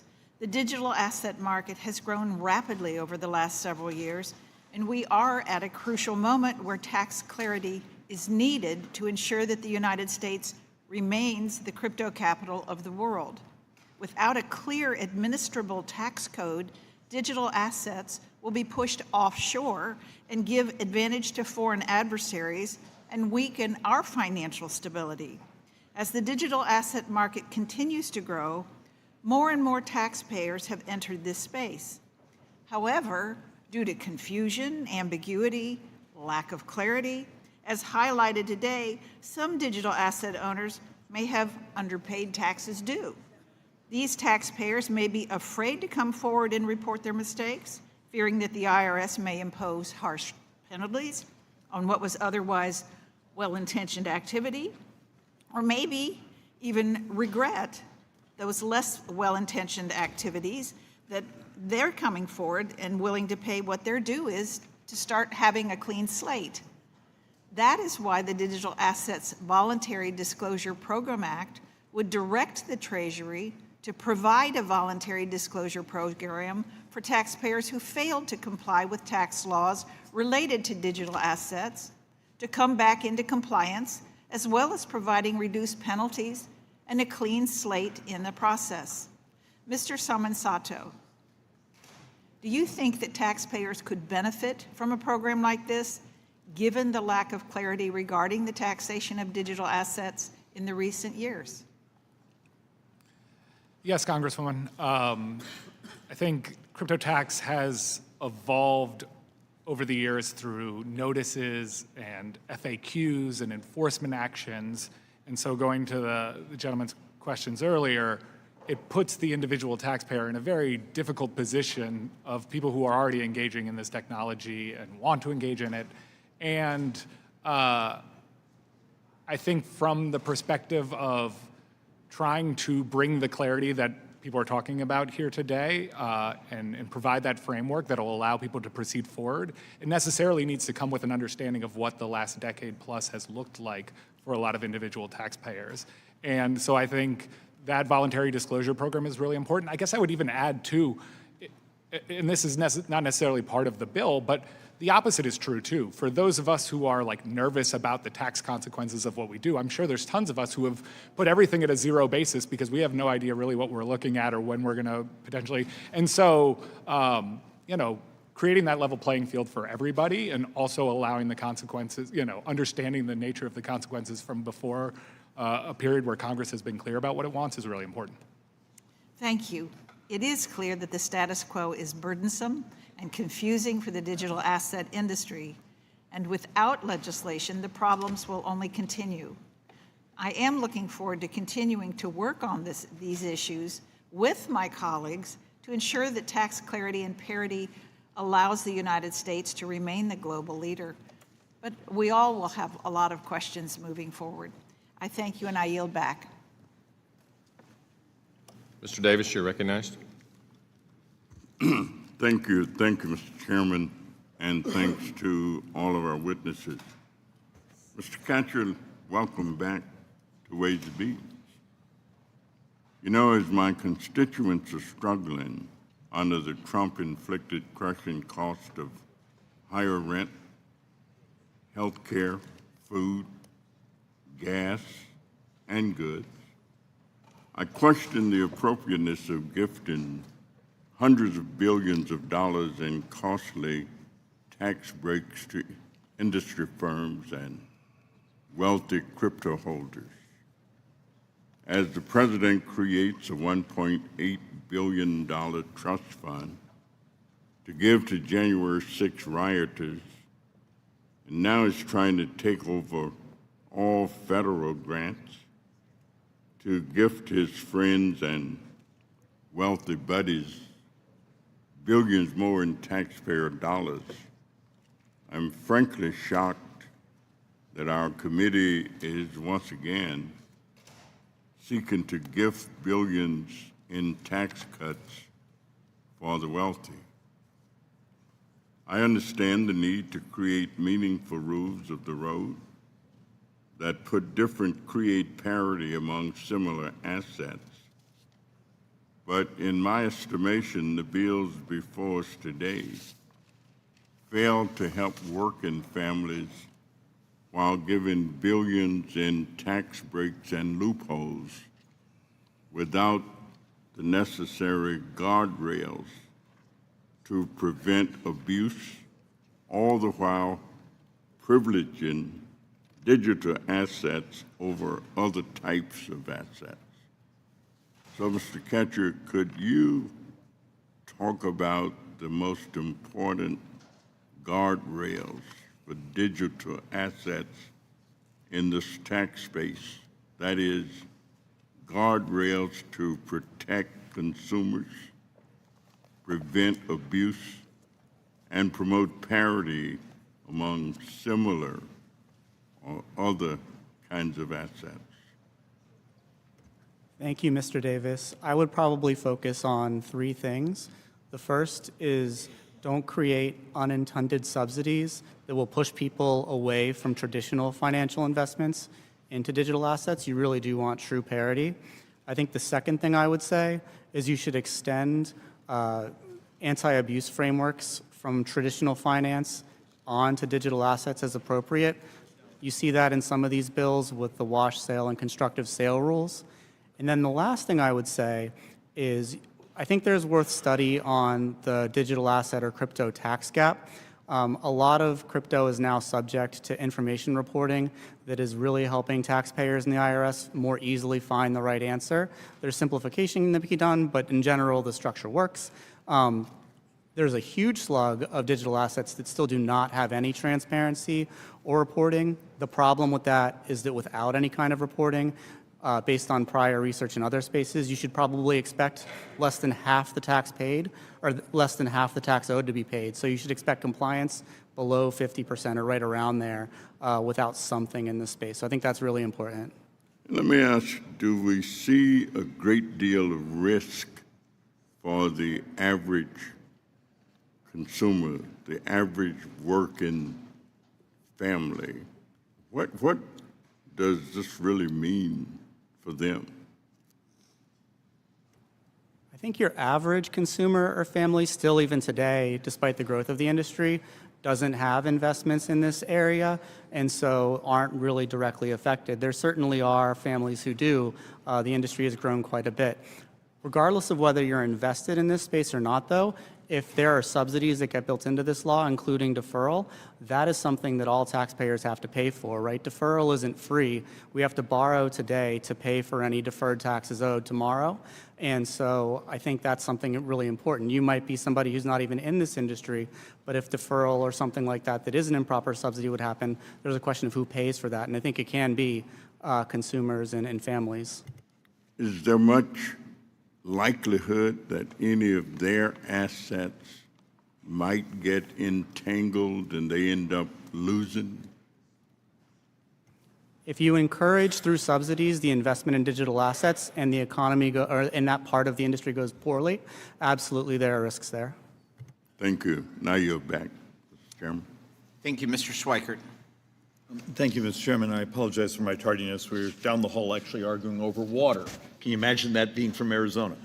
My question is actually, one of the bills here is actually trying to sort of have a discussion on de minimis. You know, what would actually make it in parity to traditional finance? Do any of you actually feel you have a level of expertise or comfort to walk through a quick discussion on the de minimis language we have? Raise your hand. Let me know. All right. Discuss it with me. So if I have my network fees and those things within this, I'd had de minimis bills in the past, agreed they might have been hyper simple. What would you do? Are we going the right direction? I think you're definitely going in the right direction. I think the areas of stablecoins and gas payments that have already been identified are important areas where a de minimis exemption would work. I think understanding the purpose of a de minimis exemption is really important. It's not a means to say, hey, we're going to ease the tax compliance requirements on you. I think an important concept that somebody else told me is the tax regime needs to meet the taxpayer where they are at. And right now you have many people making very small transactions involving cryptocurrency. And the over-criminalization of that activity, if you don't pay it right, creates an environment in which everybody is a tax cheat. And Yeah, so, and you also have the problem of just even if it wasn't about that, it just compliance cost becomes. that's exactly right. And so taking from the concept of like a foreign currency transaction, it wasn't that we wanted to say, hey, we're incentivizing people to go buy euros and then buy a croissant when they go to France on their trip. It is a recognition that when people traded into euros and then went on vacation and bought something, we could not expect them to do that capital gains estimation and pay those taxes, and then that they weren't going to. And I think that is why we think at least that the de minimis exemption should go further to cover some of these assets like Bitcoin, where there is a very real economy for using it in small payments. So you make the distinction between stable Bitcoin and the network fee? Correct. Okay. Anyone else have an opinion on this? Yes, sir. I strongly endorse that. I also would say, so if you look at one spectrum, stable coins are right now subject to tax. They're treated as digital assets. Disposition, use of them is impeded by virtue of that. There's no gain or loss associated with that. A substantial amount of reporting, both by consumers, by retail users, and by us as a broker, have to be reported that way, as though those are taxable transactions. When you do that, you prevent the potential growth of stablecoins as an enormously powerful payment instrument that essentially provides average consumers a much more effective means with fewer costs, including fewer costs for the less advantaged to be able to, who don't have access to the banking system. So you have that. A lot of our industry is based on gas fees, network fees. They're less than $10, are often less than $1. Those also have to be reported. So we're essentially transferring a lot of focus, attention of the Internal Revenue Service on something that is not going to generate much taxable revenue and impedes our growth overall. And okay, you basically went where I went. I have somewhat of a concern that is our language robust enough to make it clear that we don't want to create a lot of noise. And so often we've actually had this thing where we're getting lots and lots and lots and lots of data, and there's really no tax collection benefit to it. And in many ways, if there's bad acts, it gets lost in that much noise. Also, I want to make sure, Mr. Chairman, that as we design this, if there's a value, a reduction of friction in being able to use the technology for transactions, therefore eventually lowering costs to consumers and to the retailer, I want that, because I actually believe if there's lots of these transactions, sorry, your network fees, those things will actually be competed down. And so that's just why I've always had a little fixation here on what we call de minimis, is if it doesn't bring us tax dollars, let's make it as efficient as possible, and there's some ways to design leakage and anti-fraud protection. And with that, I'll yield back, Mr. Chairman. Thank you. Ms. Sanchez. Thank you, Mr. Chairman. I appreciate the opportunity for all of us to talk about crafting a new tax treatment for digital assets. And while there are some provision in these bills that I think make sense, I do want to express my concern about one proposal, which is the unlimited deferral for newly minted digital assets. As everyone here knows, these assets are becoming more popular in the U.S. economy, with nearly 1 in 8 Americans holding some form of digital tokens. But we have a unique opportunity here to create a new tax treatment for a new type of asset, and I really don't want to do that with inequities that are built in. As we've seen time and time again, wealthy taxpayers can use loopholes to enrich themselves. To that end, I would like to see some of these bills incorporate changes before they go forward to a markup. Mr. Karcher, you spoke in your testimony about how deferral violates parity with other industries. Could you talk a little bit about what problems you foresee that unlimited deferral for mining and staking would create? That's a great question. I think unlimited deferral is particularly at risk of being pernicious because of how the rest of our tax system works. So if you were able to hold on to digital assets that were earned until death and then pass them on and get stepped up basis, that's not deferral anymore, that's elimination of tax. Now, the bills today have guardrails against that. They would say when you get rid of, dispose of your assets, they would be taxed at that point. I think the bill language solve some of the transfer at that stuff, but not completely. Because if you were to earn the rewards through an entity like a partnership, and that partnership that then gets held off to your kids, I'm not sure that the bill text actually prevents kind of game playing to, again, convert deferral into elimination of tax permanently. Thank you. I appreciate your answer. I know that we've talked a lot this afternoon about comparison between these assets and traditional financial products. I want to make sure that these new tax treatments don't give any advantages to the digital asset industry, because that kind of deferral is a huge tax benefit and a huge departure from current tax policy norms. I also want to discuss the opportunity to increase some anti-abuse guardrails, because these tokens can be volatile. I want to make sure we have adequate anti-abuse provisions in place. And I was glad to see the inclusion of some wash sale rules and constructive sale rules, but we have a ways to go in terms of anti-abuse. In Congressman Horsford's Digital Parity Act, we have a higher threshold for charitable giving. And because of the volatility of these tokens, I believe that stricter guidelines around charitable giving are necessary in order to prevent fraud. Mr. Karcher, do you agree with that? I think that you can actually kind of get both administrability and anti-abuse here at the same time, right? If you're able to leverage the market for price discovery by allowing spot price for really big digital assets, that's a win for everybody. And then there's a question of what to do with the less widely traded ones. There's a real risk for abuse there where the valuations can be manipulated. So if you either require the taxpayer or the charity to sell those assets and find out with the real market what the true price is, no more appraisals needed, nobody has to pay for that, and you have more certainty that you're avoiding abuse. Great, thank you. As this committee knows, we had a bipartisan product with stricter anti-abuse frameworks, and I am glad to see the inclusion of some provision from Congressman Horsford's Digital Parity Act included in these conversations, and I would hope that my Republican colleagues would support them. I look forward to hopefully seeing more of those included so that we can create a lasting bipartisan tax framework with those stricter anti-abuse guidelines. And with that, I will yield back. Mr. Estes. Thank you, Mr. Chairman, and thank you for our witnesses for being here today to provide your expertise on an issue that directly impacts everyday Americans, our financial institutions, and our nation's competitive edge.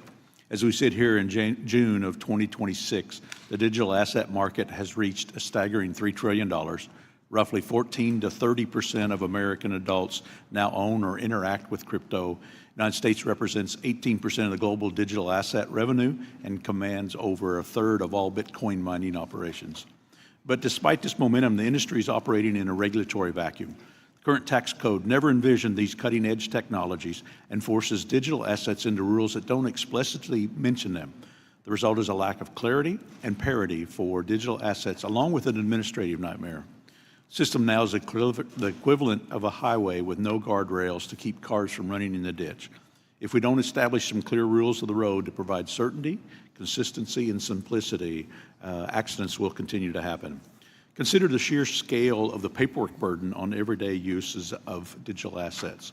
For the 2025 tax year, IRS required hundreds of millions of 1099 DA forms. According to brokers, half those forms were for transaction amounts below $10. That's completely unworkable. Forcing a taxpayer or a broker to calculate capital gains on a micro transaction every time they buy a cup of coffee or interact with a blockchain protocol doesn't protect against tax avoidance and abuse. It just creates a mountain of red tape that stifles everyday commerce and innovation. Furthermore, our system for digital assets lacks parity with traditional finance. Important tax rules and familiar frameworks that govern traditional equities and financial institutions don't apply to digital assets simply because they didn't exist when the laws were written. Look at the difference between tax anti-abuse rules between digital assets and traditional securities. These longstanding rules around wash sales and constructive sales that protect traditional securities don't apply to digital assets. Extending these rules to digital assets ensure they are not treated better or worse than similar financial assets and provides consistency and clarity for investors and traders. Tax uncertainty is already pushing the crypto industry offshore, directly advantaging our foreign adversaries who are eager to replace the U.S. financial leadership. It's incumbent upon Congress to provide the standards that will allow the industry to thrive here in the United States and not cede the future of digital assets to China. Without U.S. authored standards and definitions, capital, innovation, and jobs will flee America. We must streamline the tax code to ease the burden on everyday Americans, brokers, and the IRS alike when dealing with digital assets. Our legislation needs to establish crucial guidelines that will allow innovation while protecting investors and taxpayers. Yeah, I look forward to being able to have some conversation around the legislative proposals. Mr. Slatkin, the data showing that half of all 1099 DA forms in 2025 were transactions less than $10. It's an administrative burden, as has been mentioned before. From a broker's perspective, how does this high volume of microtransactions impact your operations, and how the changes proposed in legislation we're reviewing improve compliance and relieve the administrative burden for both the consumer and the IRS? Thank you for the question, Mr. Estes. I think it imposes enormous administrative burdens in terms of creating systems, data, things that we have to do essentially to report both to our customers, educate our customers, and then file that information with the Internal Revenue Service. We should not be focused on hundreds of millions of transactions that are, let's say, $10 or less. I don't think even the average taxpayer understands why we would have to do that. Their presumption is that those transactions should not be, are just not within the tax net at all. So I think the legislation goes a long way to solving that problem. It solves it for stablecoins, which don't even generate gain or loss. It solves it for de minimis transactions. We could probably expand it further, but as a starting point, this is an enormous benefit overall. I also want to reiterate something you said, but I think has gone unstated here. We are not here for a subsidy. Okay, I just want to make it clear that I did not come here to Washington to ask for a subsidy for our industry. And I really object to the terminology being used here as though we're asking for a subsidy. We're asking for clarity, rules of the road, so that our customers know how to report transactions. Yep. We want administrability, clarity, and so that's what really we're asking for. All right, thank you. You know, the amendment to H.R. 9175 is premised on the notion that the draft left open the opportunity for significant abuse. However, the JCT score shows that the amendment would only net $6 million over 10 years compared to the base text of the bill, proving a very slow potential for abuse. Mr. Kersher, your remarks mentioned additional guardrails like studies on additional market cap thresholds or annual trading volume would it be necessary. But doesn't comparing the score on the amendment from JCT show that the potential abuse is minimal? I'm not an economist, so I don't know what's behind that JCT score, but I know that historically when you look at what's happened in the charitable space with respect to appraisals, there's a significant amount of risk in the system if you don't have good guardrails, and this is again one where you can get to a much more administrable and cheaper answer for taxpayers by leveraging market transactions rather than appraisals.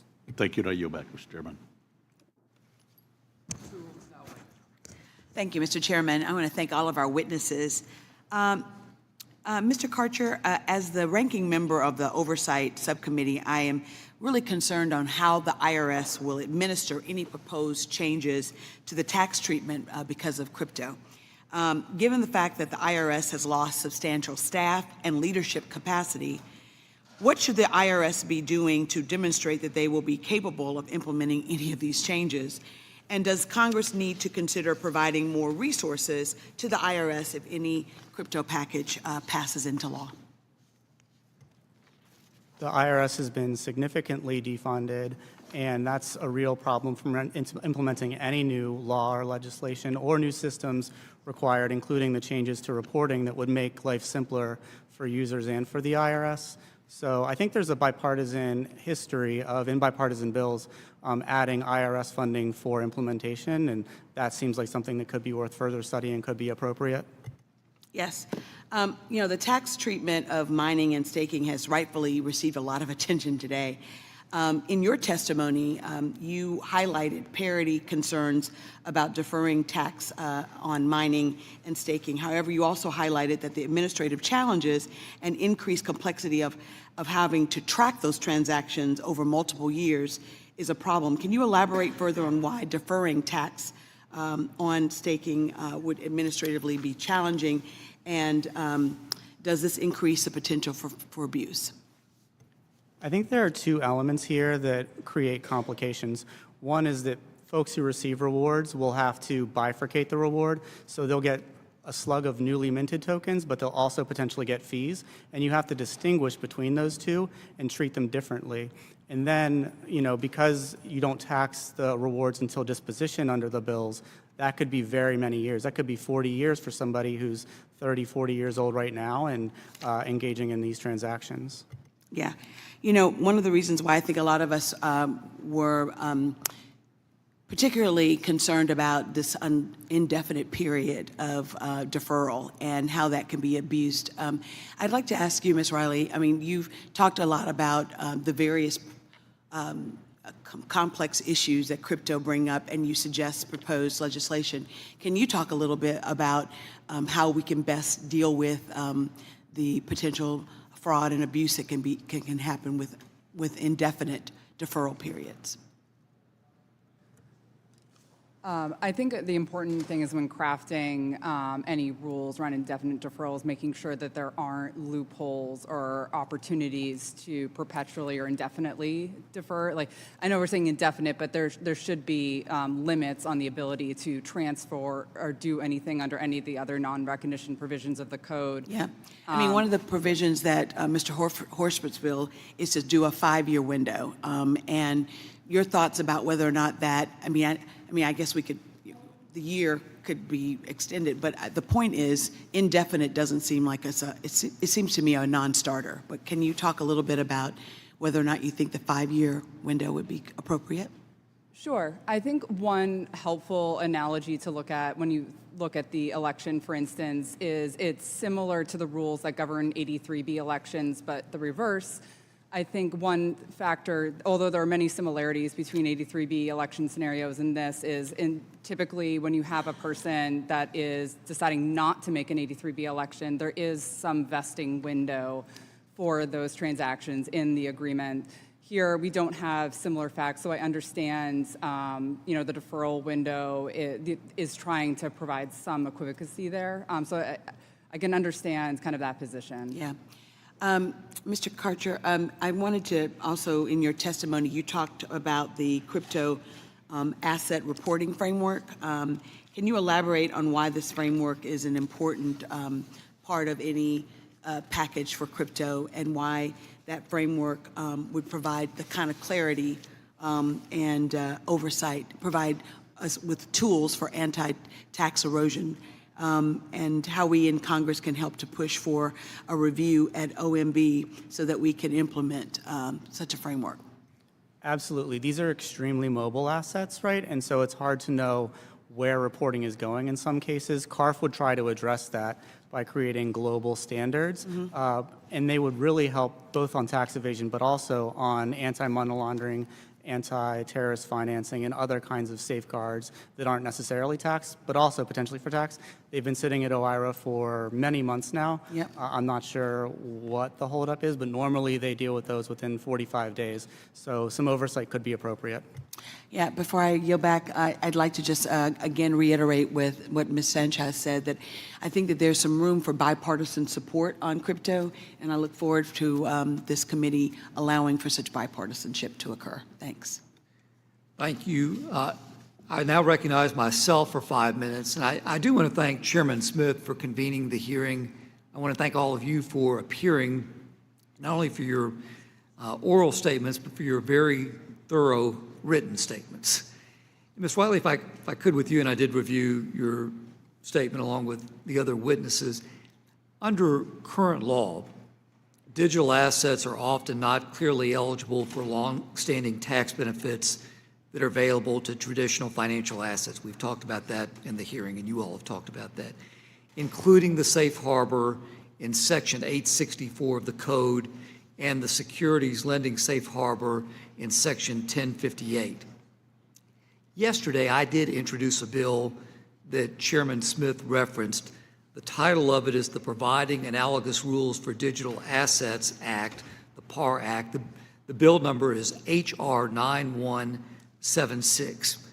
What the bill is intended to do would be to extend the existing safe harbors to digital assets so that foreign persons can invest in the United States markets without being treated as engaged in U.S. trade or business, and taxpayers can lend assets without triggering a taxable event analogous to current treatment for securities. My question to you respectfully is, does the trading safe harbor for digital assets in this PAR Act that I've just described to you do anything different than the current safe harbor available for other financial assets in Section 864, or does it simply put digital assets on an equal footing? Thank you for the question, Congressman, and thank you for your introduction of that bill. Much appreciated. The Trading Safe Harbor in the PAR Act merely extends the same safe harbor currently available to securities and commodities to digital assets. And this really puts U.S. Digital asset brokers, asset managers, and custodians and similar on a level playing field with non-U.S. competitors. And the tax policy reasons for those trading safe harbors in the securities and commodities context should apply with full force in the digital assets context as well. Thank you. If I could, and Mr. Zlakin, if I can with you, perhaps, Congress would create a digital asset under the PAR Act, lending safe harbor that's intended to closely track Section 1058 framework for securities lending so that a qualifying loan of digital assets is not treated as a taxable sale.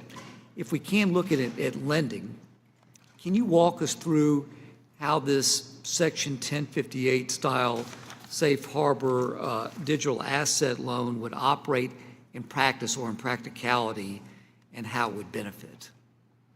Thank you, Congressman, and thank you for introducing the PAR Act.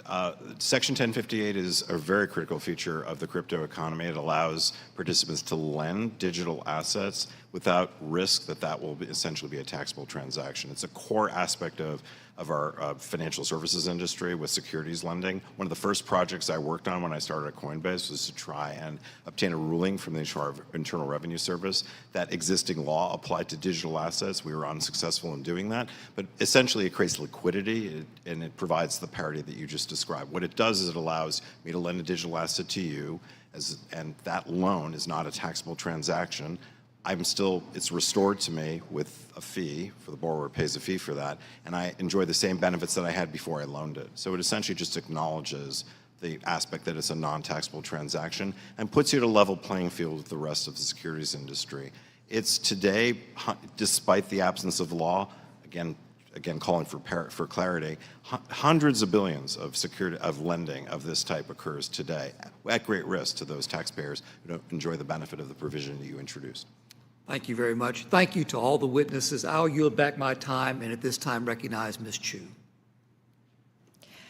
Mr. Karcher, I think the Tax Clarity for Mining and Staking Act contains one of the most consequential and controversial provisions our committee is currently considering, and that is that taxpayers who receive mining or staking rewards could elect to defer taxation on those rewards until they dispose of the underlying digital assets.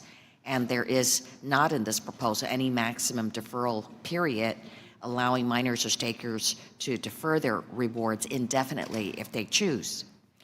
Now, supporters of this provision argue that mining and staking rewards are more comparable to an asset or to inventory and therefore should not be taxed until they are sold.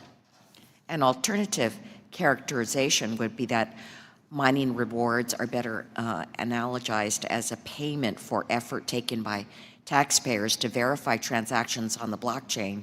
Thus, they are more akin to labor income more than anything else. So, Mr. Karcher, what do you think is the correct characterization, and therefore, how should these rewards be treated? I think really what the compensation or the rewards are for is for validating and updating the ledger and who owns what. And that looks a lot like a service, just like a notary when they're stamping a document, just like an accountant or somebody else who's keeping a ledger. And so it feels like a service. And I think that's completely consistent with the IRS's position. It's consistent with current Code Section 61. It's also consistent with the tax court case from last week that made the point emphatically clear that under current law, those rewards are taxable when earned. And therefore, what would your recommendation be as far as a period of time for taxation? As a pure tax policy matter, I think that deferral is inappropriate. I can imagine various reasons why this industry would need potentially or want potentially some short-term deferral to deal with liquidity. I know that the Digital Parity Act has thought a lot about that. If you were to do a short-term deferral, I would encourage it to be quite short, as low as a year. But I can understand the idea that it's hard to have a cash tax payment without having ever converted the money to cash. So, yep. And one rationale is that the industry portrays miners as small entrepreneurs, but there are only 3 companies that control the majority of crypto mining for Bitcoin. Given this market domination, what compliance concerns do you have regarding this kind of indefinite deferral for large-scale, sophisticated Bitcoin mining companies? I think a lot of the tools that have been used for tax avoidance over the many years would continue to be able to be exploited in an indefinite deferral situation. There was obviously an amendment that would potentially limit deferral to 4 to 5 years. That would create less opportunities for abuse. If you're allowed to hold until disposition, then you're going to see a lot more ability to use tax structures to not just defer the income, but to eliminate it from income entirely forever. Thank you for that. And Mr. Karcher, I wanted to follow up. I know in your testimony you talked about the charitable deduction for digital assets, and the act that is before us would allow digital asset donations to qualify for an exemption from the independent appraisal requirement if the asset has a market capitalization of more than $500 million. In your testimony, you suggested that Congress should consider a higher market threshold. Why would a higher threshold be more appropriate? And what concerns do you have with the $500 million threshold as proposed in this bill? The real risk that you're worried about here is if players have so much of the part of the relevant digital asset that they're able to move the price themselves. Obviously, when you're donating to charity, you would like the value to be high. So if you can take some market action to increase the price temporarily before donating it, that could help you generate uneconomic charitable deductions. And that's what you're trying to, I think, manage. $500 million could be the right number, but I just think that it's worth further study to make sure that you land in the right place. Some of the pressure on that is relieved if the amendment that requires the sale of the digital assets were to be also adopted, because then you're still leveraging the market for price discovery without having the appraisal issues. And I know you thought that there should be further study on certain issues. What would be the highest priority study? Right now, I think that the digital assets tax gap is going to be pretty low for the ones that are traded on custodial accounts and really high for those that are not, and I think that's worth a lot of study. Thank you. I yield back. I'd like to inform the members that votes have been called on the House floor. I intend to call a recess following Ms. Tenney's 5 minutes of questioning and to call the committee back to order immediately following the vote series. This time, recognize Ms. Tenney. Thank you, Mr. Chairman, and thank you to the witnesses for appearing today on this important topic. It's obviously digital assets are no longer a niche corner of the financial system. More than 1 in 5 Americans, we've heard 1 in 8, 1 in 5, but most Americans, it seems, or many Americans now own cryptocurrency, and the total market capitalization of digital assets is, we're estimating, at over $2 trillion. This is a major first step to establish tax certainty and rules of the road for this growing asset class. And as a member of this committee, I know I always think of 4 things: the tax law, rules of the road, and this is a little bit more of an esoteric subject for most of us, but simplicity, transparency, stability, and neutrality, I think, are what we're going to be looking at. I think, Ms. Riley, you mentioned those in some of your testimony. But one of the things I hear from my constituents, not just in New York 24, but all over New York State, is they want to participate somehow in the digital economy. They want to do it safely through familiar vehicles and something they can understand. The same type of exchange-traded products that we know and that we already use for stocks and bonds. But right now, one of the quiet barriers is the uncertainty that is around whether a grant or trust or a structure most crypto ETFs are under can stake held assets without jeopardizing its tax classification. I just heard my colleague on the other side of the aisle mention this. So, Ms. Riley, I loved having you meet with me. It was one of the most informative meetings I had to learn about this this interesting new frontier we're on. I want to follow up on what you talked about in my office, and it's Fidelity has been on the front lines of bringing digital asset products to everyday investors, people I just described. Can you explain what the current tax uncertainty around the grantor trust staking has meant in practice and how we can fix that? Or let's make it less uncertain. Thank you, Congresswoman, and yes, I very much appreciated your time. The revenue procedure that came out of Treasury last fall was really instrumental in giving some interim guidance in this area and remove some of that ambiguity. But even though that's a very helpful safe harbor, only legislation can provide a durable and consistent policy for retail investors. And in the retail space, it's very important that the rules aren't changed, for products that they're holding in their brokerage account. And a revenue procedure can be changed fairly easily in the future. And so having that policy codified is really important to provide that certainty to those retail investors going forward. So we've been talking a lot about the Tax Clarity for Mining and Staking Act recently that codifies recent IRS guidance allowing, you just mentioned, the grantor trusts to receive staking rewards without losing their tax classification. Does that provision resolve the ambiguity you just described, and how will this translate into yield growth for ordinary Americans? And much like what Ms. Chu raised, is there a concern that we should have with that? The language in the proposed bill does not only codify the safe harbor that Treasury, but it also removes a suboptimal distribution requirement and also provides some flexibility for managing the liquidity to meet redemptions, which is very important for any exchange-traded product. When you purchase one, you expect that you should be able to redeem that whenever you want and not when they have the assets available to meet those requirements. And one thing just to reiterate with the grantor trusts, these basically allow investors to have the same result as if they directly own the asset without having to have a digital asset wallet. They can hold it in their brokerage account, and it's subject to a number of regulations on the security side too, and provides them some safety on that end as well. So let's stay on the retail investor theme. So let me ask you, for many Americans holding after the ETF holding digital assets, how about through their IRA? How is that affected? And this is a question I want to ask, is how is that going to happen in the same level with the IRA? The question of... does it protect their tax exposure with an IRA? Yes, I think the ambiguity persists there. There are very specific carve-outs to what's subject to unrelated business taxable income. And things like passive investment income are typically carved out. And even though staking is permitted in grantor trusts, and grantor trusts cannot engage in business activity, which suggests that this income is passive in nature, because it's not expressly carved out under those rules, there's lingering tax uncertainty there, which is could essentially deprive people that are having investments in proof-of-stake cryptocurrency in their IRAs from a lot of the value proposition of participating in proof-of-stake networks. So we have to look to Treasury for guidance. Or legislation. Or legislation. Thank you so much. Thank My you. time's expired. I yield back. As announced, the committee stands in recess until immediately following the vote series.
The hearing will come to order.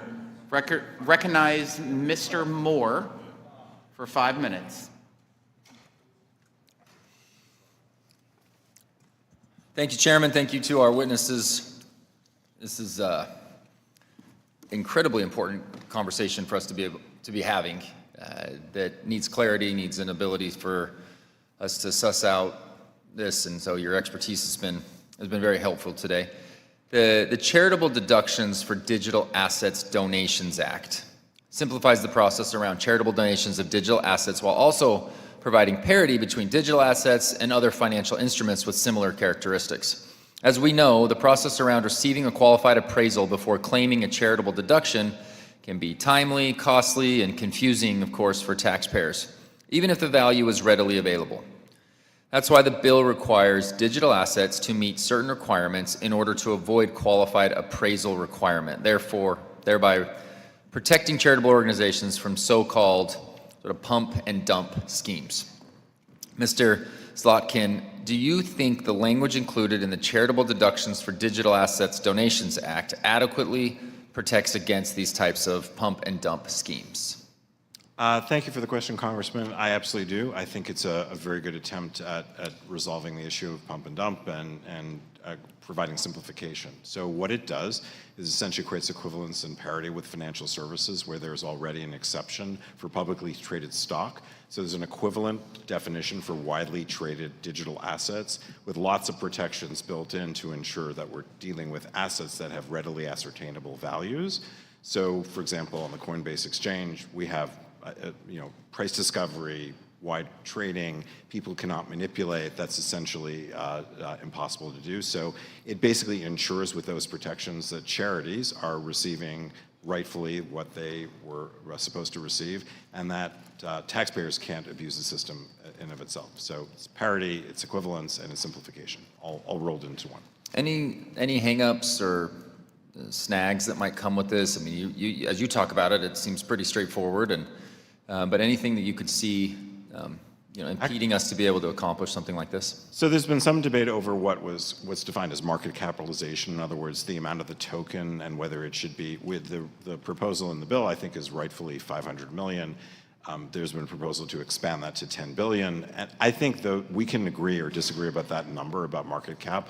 I think the real question is, do you have a market, and is it manipulable? And I think the current proposal achieves that objective because it essentially discerns what is readily tradable.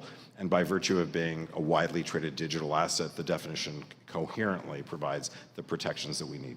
Excellent. Seems clear enough in a very unclear space, and this is why we need to kind of hash these out. Thank you. Mr.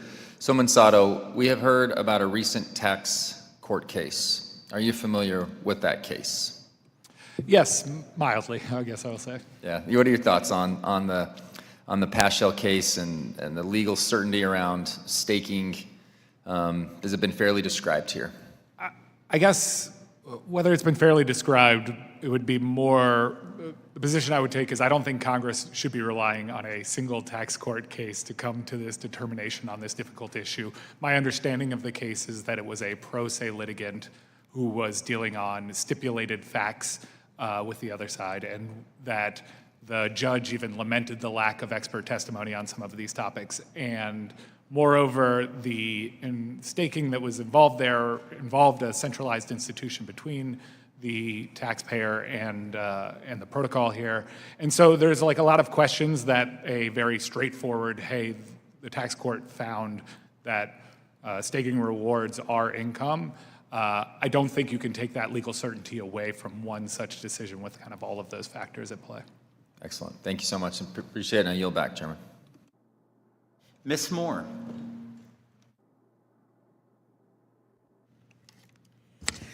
Thank you, Mr. Chair. Mr. Chairman, I've heard about clarity and parity and charity and validators and regulators, and I guess someday we're going to get this right. Mr. Kershaw, can I start with you? You opened up your testimony earlier today by saying that our taxation system was built to really accommodate any sort of new products, new economic activity, the latest and greatest thing. So why do you suspect that we're having such a difficult time inserting this new industry into the current system? For example, I've heard people talking about trading. Isn't that something that the SEC would do? We already have an institution that does that. Say, for example, the CFTC were still stood up the way it was supposed to. Or why do we need to redo everything? You said we could push all this stuff into our existing system. I just want you to expand on that a little bit. Yeah, I think that the tax system, just by its own nature, applies already to digital assets. And some of the answers might be answers that you want to like tweak or revise for a variety of reasons. So we've talked about extending anti-abuse rules from financial, from other financial spaces over to digital assets, but also there's some things that are taxpayer favorable that are appropriate, right? So fixing some of these issues with charitable valuations, that's a great example, and that could use some work. Some of the stuff on mark-to-market seems like perfectly appropriate, but sometimes those rules are like drafted in the code so that they're specifically related to certain asset types, and they just don't today cover digital assets. So I think that those are like what kind of asset is this? I mean, is it a commodity? I mean, is it property? Is it, what is it? I mean, I hate the example of buying a cup of coffee with a Bitcoin, but I keep hearing people say it. So people don't even buy a cup of coffee with a credit card. I don't know, sounds like you have. So can you just tell me, let me ask this question. I heard you say that 1 in 8 people own some kind of cryptocurrency. What's the distribution of people who own these assets? Is it me giving my granddaughter a Bitcoin when she graduates from high school and she's an owner? What's the distribution of the owners of these assets? I wonder if one of my panelists is a better one to answer that question. They have better data. Do you know the distribution of people? I think we started, thank you again, Ms. Moore, for the question. I think you'd be astonished at how democratic crypto actually is. Okay. It actually has enormous potential to reach the underserved and the underbanked. I heard you say that too. Yes. So the underserved person who owns Bitcoin, are they staking it, or are they just owning it? It may not be just people who stake assets. Again, I draw back to the use of stablecoins, which are probably the most efficient mechanism. Just internet accounts. Having an account on Coinbase, I can transfer value to you without using a bank intermediary. Many of our population, many of our constituents don't have access to banks because they're for a variety of reasons. But I just think the enormous potential of this technology is, in its most powerful form, is that it basically reaches just about everyone. So you can't, it doesn't just fit every asset class, or like it's not just one. That's part of the problem, actually. So I think you rightfully stated, what is it? So right now, the IRS essentially has told us only one thing about crypto, and that it's property. It has not said whether it's a security, it's a commodity, it's a currency. So we don't have the definitions and clarity, I hate to use that word again, that I think you've called for and rightfully have pointed out. Okay, thank you. If the goal is to facilitate everyday payments, these lower income people who own this crypto, why shouldn't relief be limited to regulated payment stablecoins rather than extending benefits to speculative assets that are primarily held for investment, so as to make a distinction? If I may, the definition of stablecoin includes stablecoins that this Congress regulated under the Genius Act. So I agree with you that stablecoins themselves can have various parameters, but those stablecoins that are designed to be essentially traded at par, $1 for $1, those are the payment stablecoins that we're talking about, and those are regulated, and they were essentially regulated by an act that this Congress intelligently decided to pass last year. Thank you. My time has expired. I yield back. Mr. Fitzpatrick. Thank you, Chairman Smith, for holding this hearing. Thank you to all of our witnesses for being here. As digital assets continue to evolve and become more integrated into our broader financial system, it is increasingly important that the tax code keeps pace with these developments. Effective tax administration relies on clear, objective standards that taxpayers can readily understand and that the IRS can apply consistently in practice. Without precise definitions and workable rules, rapidly changing asset structures can create uncertainty, increase compliance burdens, and lead to inconsistent treatment across similarly situated taxpayers across our country. Under current law, as you all are well aware, the only definition of digital asset appears in Section 6045 of the Code. The definition included in that section is very broad, and it does not distinguish between different types of digital assets and the ways in which they are used by taxpayers.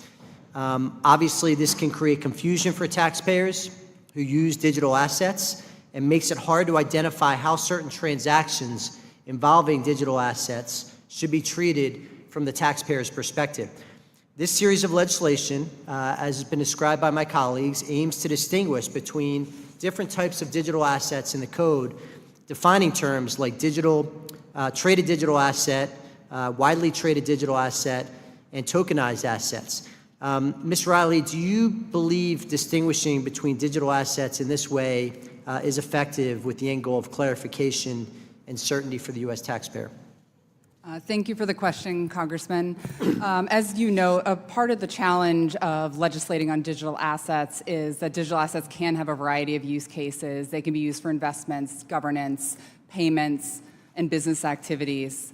If you're going to make policy decisions to treat assets differently in different contexts, it's very important to have clear, defined rules to bucket those assets. Definitions like traded digital asset and widely traded digital asset provide clear lines to help distinguish when assets are more like analogs in the tax code, such as securities and commodities that are highly traded assets with established markets. And so this provides clarity on those categorizations.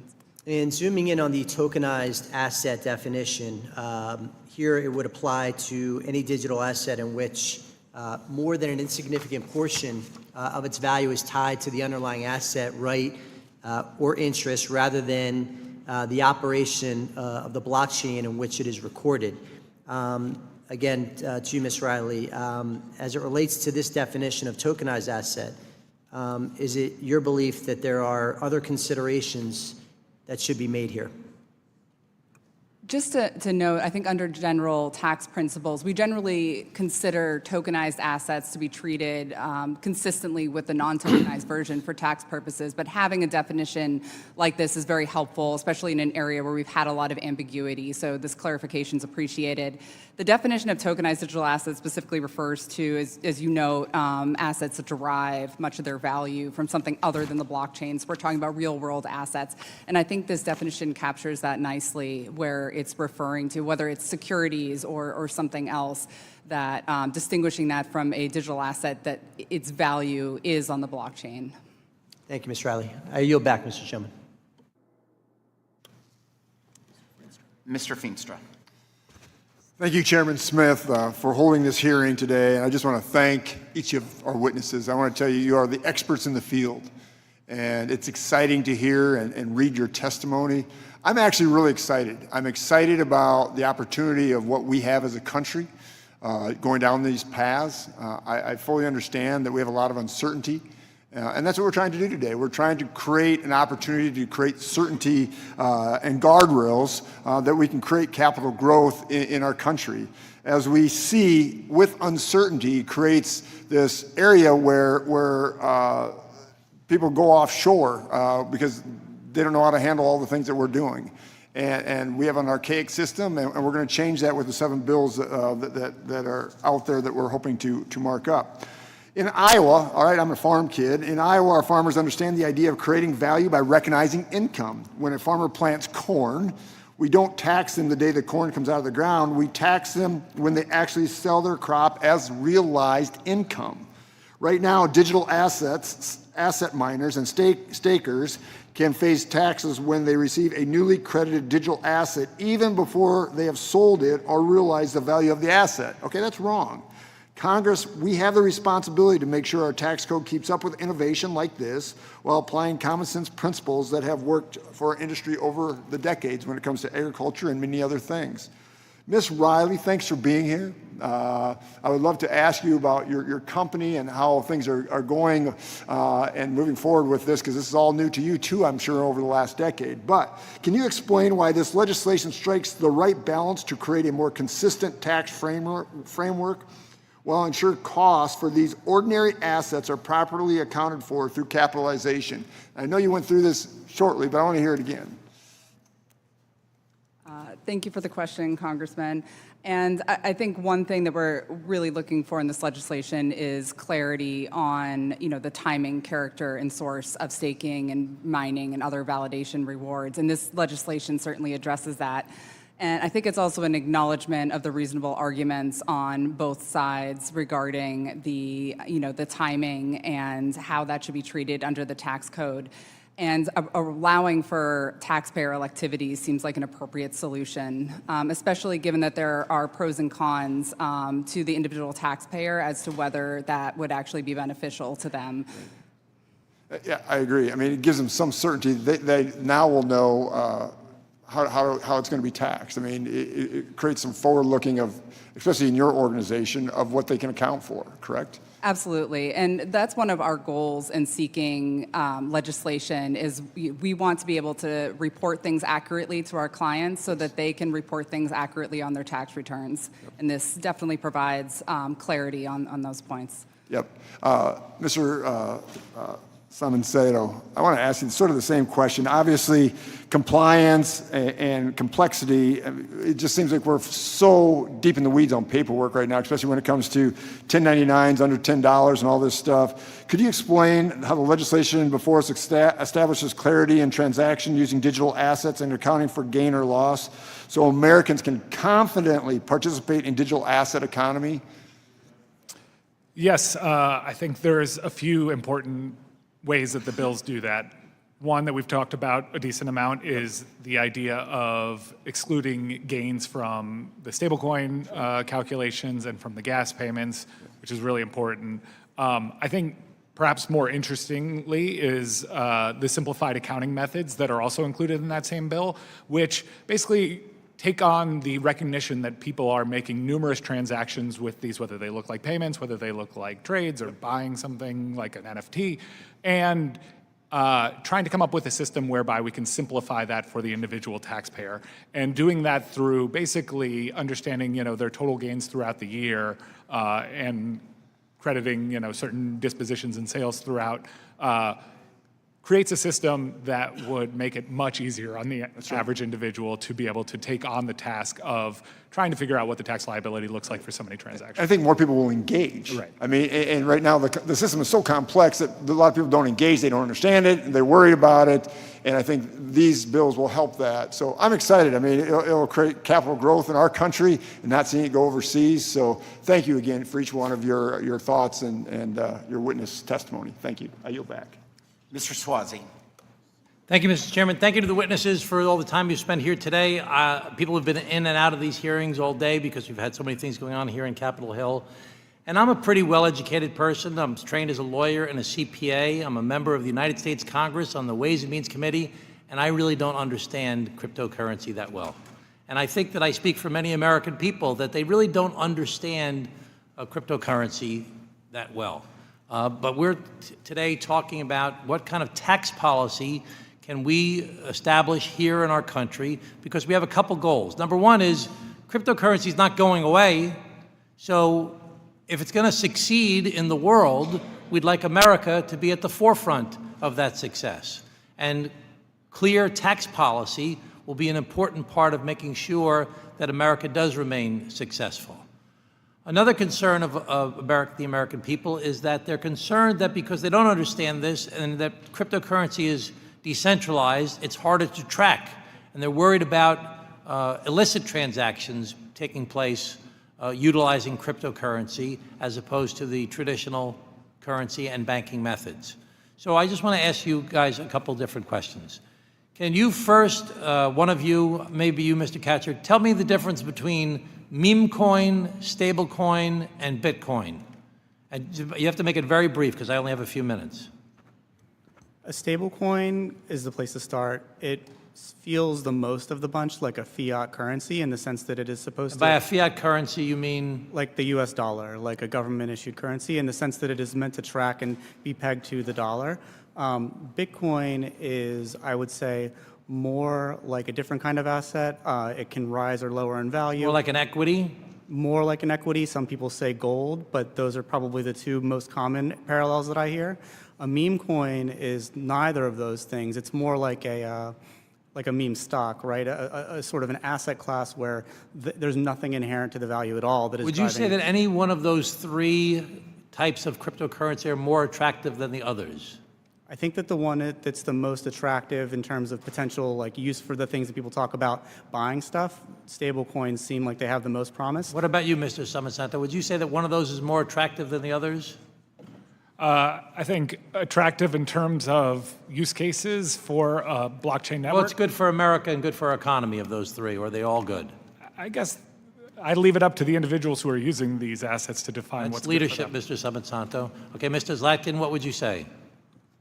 I think they're all valuable, and I think they all serve their purpose, and that's one of the great aspects about the crypto industry. What that purpose has lots does of the meme variation. coin serve? What purpose does the meme coin serve? The same purpose that any social network has. People like to create things. They like to create music, so they create meme coins. I mean, there's So- wild fluctuations in the value of meme coin. They go way up and they go way down. People lose their shirts when they try to invest in them. There's no intrinsic value, as Mr. Karcher said. So you would say that's of equal value as a stable coin as far as what's good for our economy? Again, I'm not passing judgment. I'm just saying there's a varied number of tokens. How about you, Ms. on it. Riley? Do you feel one of these three are better than the others, or they're all equal in your mind? Well, I think it really depends the context in which you're talking about them. I mean, I think you could also argue that trading cards have no intrinsic value, but they have value to the people that want to trade in them. So I think something like meme. So we don't really have much of a tax structure or policy regarding trading cards, would you say? I think we're less concerned about the trading of meme coins and more things like stable coin that are used as, mediums of exchange for payments and everyday transactions. Bitcoin is also, given, how many people own Bitcoin, it is used in transactions, it's used for investment. So, but what about meme coin? Would you say that's used for investment or for transactions? I don't believe we have a very strong view on meme coins. Okay. Okay, very quickly, I've only got 50 seconds left, 10 seconds. If you could just tell me the major benefit of cryptocurrency, Mr. Karcher? It's a free market, and people should invest in the stuff that they think is useful to invest in. That's part of the fiber of America. Mr. Samasanto? The ability to send assets in a peer-to-peer fashion without an intermediary to censor those transactions. Mr. Zlatkin? It leverages the use of the blockchain technology for the financial economy. So it democratizes it and gives us access to a more efficient system for running the financial economy. So moves things more quickly also. So if you want to do a stock trade with cryptocurrency, it would clear faster. Is that true? It clears instantly. It clears as quickly as an email. Ms. Riley? So just to build on that, I mean, I think the speed, the security, and the reduced costs are all key parts of what makes it valuable for the financial system. Well, I really appreciate all of your time here today. Thank you so much for spending so much time with us. It's a very difficult concept for many Americans to figure this out, and we appreciate your expertise in helping to educate us. Thank you so much. Mr. Kerry. Thank you, Mr. Chairman. I also want to thank the ranking member for this very important committee meeting discussing bipartisan issues regarding digital assets. Last April, and some of you already know this committee produced the first digital assets related legislation that was ever signed by a United States president. And this was the DeFi broker rule, CRA. Now, when we had the bill in this committee, we ultimately, when it went to the floor, it passed out of this committee, ultimately went to the floor. We had 76 Democrats that voted with us on this rule. Unfortunately, 6 of them were on this committee, were my colleagues on the other side. Now, they didn't vote for it in committee, but ultimately were part of the 76 that voted for it. So I think in the end, the explanations and the questions that we have today, once you see everything that has to do within the context of these bills, you'll see that these are really good pieces of legislation.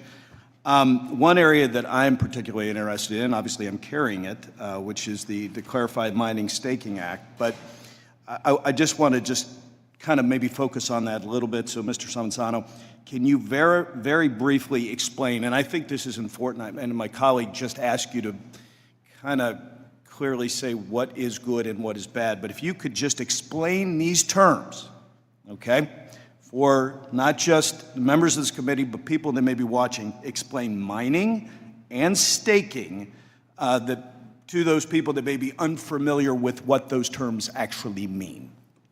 So I think the way I'll start at that is to talk about what process these players play in these ecosystems. Most importantly, what they are doing is validating the transactions. The way that these networks work without a central intermediary sitting there in the middle with a ledger where they're keeping track of all the transactions is you need all of the participants to agree on what the canonical transactions are. So a staker and a miner are doing somewhat the same thing. They are reviewing the transactions and saying, this is a valid group of transactions, and I can prove that, and I am putting something at stake. In the sake of mining, what you're putting at stake is your energy. You are using compute energy to solve a complicated puzzle, to basically be selected to play this validation role. Similarly, for a staker, you are putting your assets at stake and saying, I will do this in a trustworthy manner, or my assets will be taken away. But either way, the process of staking and mining is simply validating those transactions. And the really unique thing that goes on here is the protocol allows you to create new assets. That is the incentive mechanism for people to participate as validators, as stakers or miners, is this ability to create the new assets if you play this important role in the network. Okay, I think those were good explanations. If we can get it at a quicker step, it might be helpful for a lot of folks. But Ms. Riley, I'm going to go to you real quick. The legislation that we are discussing today allows the taxpayers to make a choice between two prevailing theories about how mining and staking rewards should actually be taxed. Either newly minted digital assets are included as ordinary income upon receipt and held as capital asset thereafter, or taxpayers can elect to treat newly minted digital assets like self-created inventory and recognize ordinary income upon distribution. So is this the appropriate approach from a tax perspective, in your opinion? Or why or why not? Thank you, Congressman, and thank you for your leadership and introduction of the Tax Clarity for Mining and Staking Act.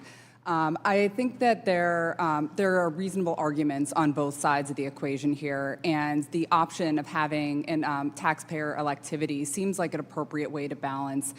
There are pros and cons from a taxpayer perspective in terms of which is beneficial in terms of timing, whether taking it into income immediately and having any appreciation get capital gain treatment versus deferring recognition and having all appreciation be ordinary. So it is not an immediately, preferential treatment for such assets, and this seems like a fair way to balance those differing arguments. Okay, Mr. Zalkin, I was going to ask you the same question, but I'm running out of time, so we will get this for the record. As you can see, I mean, this is an issue that you gotta have to kind of learn to walk before you can run type of thing, and I do think you'll find many members of this committee are committed to getting to that process on both sides of the aisle. Again, you saw it in the DeFi broker rule. I think you're going to see it with this tax package as we move to the floor. So, with that, Mr. Chairman, thank you again, and to the witnesses, thank you for being here. With that, I yield. Mr. Miller. Thank you, Mr. Chairman. Truly appreciate it. And I appreciate the committee's continued focus on digital asset taxation and the need to provide taxpayers with greater certainty throughout this process. For too long, taxpayers have been forced to navigate a patchwork of framework and guidance, administrative interpretations, and unanswered questions. Congress has a responsibility to establish clear statutory rules that promote compliance, support innovation, and preserve the integrity of our tax system. I think it's important to recognize that many of the concepts reflected in these bills were developed over nearly 2 years of bipartisan work, with Congressman Horsford and I spent considerable time engaging with stakeholders, practitioners, academics, and industry participants to develop the Digital Asset Parity Act, a comprehensive framework designed to address these issues in a coordinated manner. That framework was built around a simple premise. Digital asset tax policy should be coherent, administrable, and technologically neutral. The challenge before us is that digital taxation is not a collection of isolated issues. Mining interacts with staking, basis rules affect reporting, anti-abuse provisions affect compliance and investment decisions. Changes to one area can have consequences in another. As we consider these proposals, I hope we remain focused not only on whether individual bills will solve discrete problems, but also whether they will fit together as a part of a durable, comprehensive framework. In some cases, I'm concerned that modifications to previously developed concepts may inadvertently create new complexity or undermine the policy objectives they were originally designed to achieve. Today's hearing is an important opportunity to examine those questions, understand the interactions among these proposals, and ensure we get the policy right, because I believe now is the opportune time in order to move this forward for framework. So, Ms. Riley, it's good to see you again. Thank you for being here. We know that digital asset provisions often interact with one another in ways that aren't immediately apparent when legislation is considered separately. For example, basis simplification rules may operate differently for taxpayers who are subject to or elect into a mark-to-market regime. If Congress were to create a deemed basis regime while separately considering mark-to-market treatment, are there circumstances where the interaction between those provisions could create unintended consequences or unnecessary complexity? Thank you, Congressman, for the question. I think I might need to give that one a bit more thought in terms of how those would potentially interact. But I think that is a valid concern about how code sections can have unintended consequences. Yeah, thank you very much. As I said before, and I'm very supportive of the process and the chairman behind me and what we're moving forward with and doing, I just want to make sure that once we get this right, that we truly get it right, and that we can continue to evolve off of it. And not hopefully, mess it up in the way. Mr. Zlotkin, good to see you again as well. When stakeholders evaluate digital asset tax proposals, do they generally view issues such as staking, mining, basis reporting, and mark-to-market treatment as separate policy questions or as components of a broader tax framework? I think most people probably don't think about tax policy the way you do, and I want to applaud both your efforts and Mr. Horsford's efforts in bringing us to where we are, because you really sort of blazed the trail. I think what you've accomplished and what taxpayers should think about is that we're developing a comprehensive framework for tokenization and essentially the financialization of the blockchain, and it's a broad array of both industries, assets, and activities. And I think to the extent that, and this series of bills actually ambitiously tries to address that. It tries to simplify it, it tries to clarify it, it provides clear rules for the road, and I applaud all those efforts. Thank you very much. And for the reason is to move forward, and I know there are some colleagues on both sides of the aisle that are uncomfortable with cryptocurrency, and they truly, don't understand it, or they just don't get it. I can tell you in the state of Ohio, every 1 in every 5 Ohioans owns a form of cryptocurrency. So these are the individuals, these are everyday Americans, and we have to bring stability to the tax code. And my biggest concern is if we do not, people will not come to the United States of America, to the crypto, capital of the world, as President Trump wants us to be. They're going to continue to go to other countries and operate out of there because they will have a stable tax code that they can operate out of that won't be in a phantom tax. So I greatly appreciate all of our witnesses here today. Thank you for all of your hard work when it comes to pushing this forward. And I really do hope that we can get this in a good place to see through the finish line. But thank you, Chairman. I yield back. The gentleman yields. The chair now recognizes Mr. Snyder for 5 minutes. Thank you, Mr. Chairman, and I want to thank the witnesses for your patience and stamina as you're here today. I'm glad we're having this hearing to talk about a very important issue and explore ways that we can address some of the gaps in our tax code to better adapt to digital assets. As my friend Mr. Carey noted, it's a complex issue, and I believe we need to understand the many facets of the issue, as he noted, in the matter of crawl, walk, run. Mr. Miller, who just spoke, noted that we should act, we should evaluate, we should evolve over time. This is not going to be a one-and-done solution, I think. Most important thing I want to reiterate is that we need to work at this, address this in a bipartisan way. We should be working across the aisle. I believe and experience shows that when we find a way to work together to reach across the aisle and craft solutions, we can create policies that stand the test of time.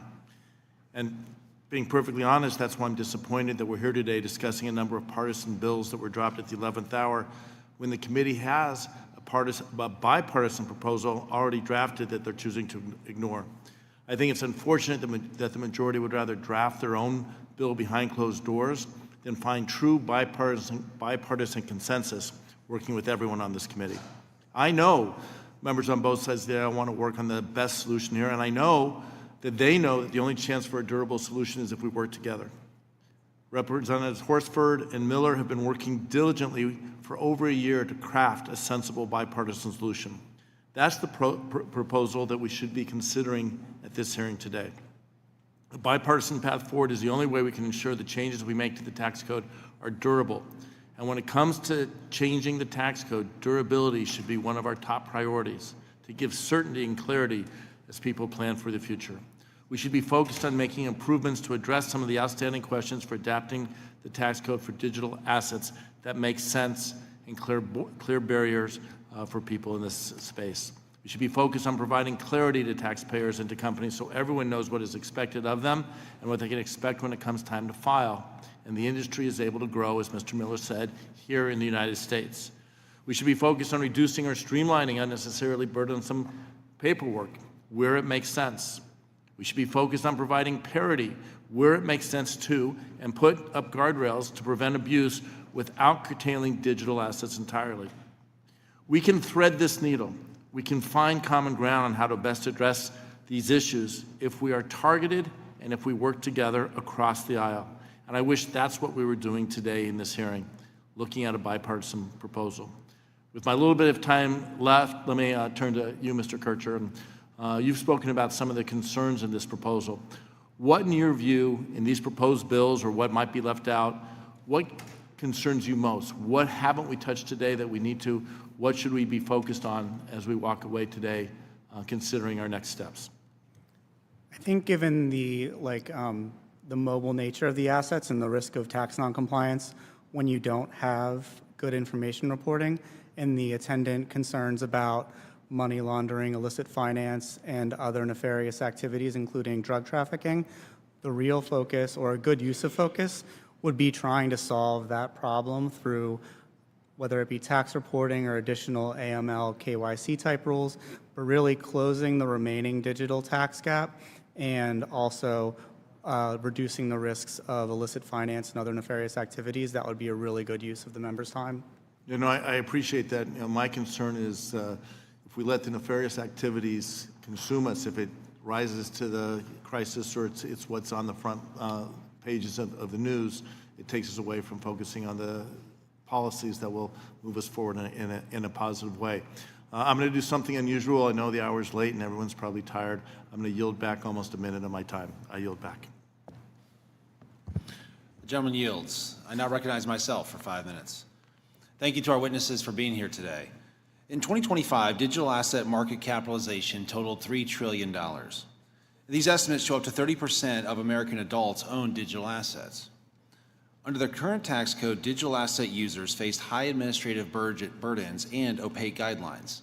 Additionally, anti-abuse rules that apply to traditional finance assets do not clearly apply to digital assets. That creates opportunities for misuse. This committee has spent the last year working with various parts of the digital asset industry to understand the unique challenges consumers face in the existing digital asset tax structure. As conversations around the treatment of digital assets used in everyday commerce progressed, it became clear that a stablecoin-only approach would not suffice. I'm proud to lead the Less Tax Paperwork for Digital Asset Owners Act, which includes the option for taxpayers to select a simplified accounting method for one or more widely traded digital assets. This is a common sense change to streamline the reporting process and alleviate unnecessary administrative burden. This simplified accounting method ends the requirement for filing a Form 1099-DA for every single digital asset transaction. Mr. Somensato, Coin Center has argued for years that everyday crypto holders shouldn't have to track the basis of every fraction of a coin across hundreds of transactions. Instead, they should be able to just pay tax on the net change in value over the course of the year. How do you think the simplified accounting method will affect taxpayers? I think conceptually it offers a really valuable option in terms of simplifying the process by which an everyday crypto user can, simplify their tax payments. I think that I want to spend more time to just kind of make sure I understand like exactly how it would work in practice. One thing I would point out for your consideration is perhaps that the treating all of the gains as short-term capital gains might be a touch too punitive. For comparison's sakes, you could invest in a Bitcoin perpetual future right now that trades on a CFTC-regulated exchange, and the code would treat that as 60% long-term gains and 40% short-term. And those are essentially, from a price exposure perspective, equivalent assets as tracking the price of Bitcoin in a financial instrument versus actually just holding Bitcoin, for example. But otherwise, going back to your original point, I think it's really important to think of these solutions, which I think are, frankly, creative, right? This is something that might be a unique offering in the crypto ecosystem, but one that ensures that the individual can continue to participate in the way that we think that they should be able to. Because wouldn't you imagine if you didn't have to calculate the gain or loss on, let's say, a $2 transaction, you don't have to calculate gain or loss on the basis of that $2 equivalent in digital assets, it would be much simpler and easier to use? Yeah, I definitely do. And I think that would be ultimately the interesting decision would be to see how taxpayers engage with that, to see to what extent they would be taking on that election. But I think, at least anecdotally, my experience is that simplicity is kind of what most taxpayers are looking for in this area. Thank you. Mr. Kirscher, you and the Tax Law Center have advocated for an alternative method of accounting, such as mark-to-market, as a solution for administratability concerns in lieu of broader de minimis proposals. Do you see this simplified approach, simplified accounting method, as consistent with your recommendation? In concept, it's absolutely consistent and has the potential to reduce administrative burdens while not providing new kind of other integrity-based issues in the code. I think the devil's in the details, and so you need to study it pretty closely and making sure you're getting the details right. But in concept, it's pretty potentially a positive idea. Thank you.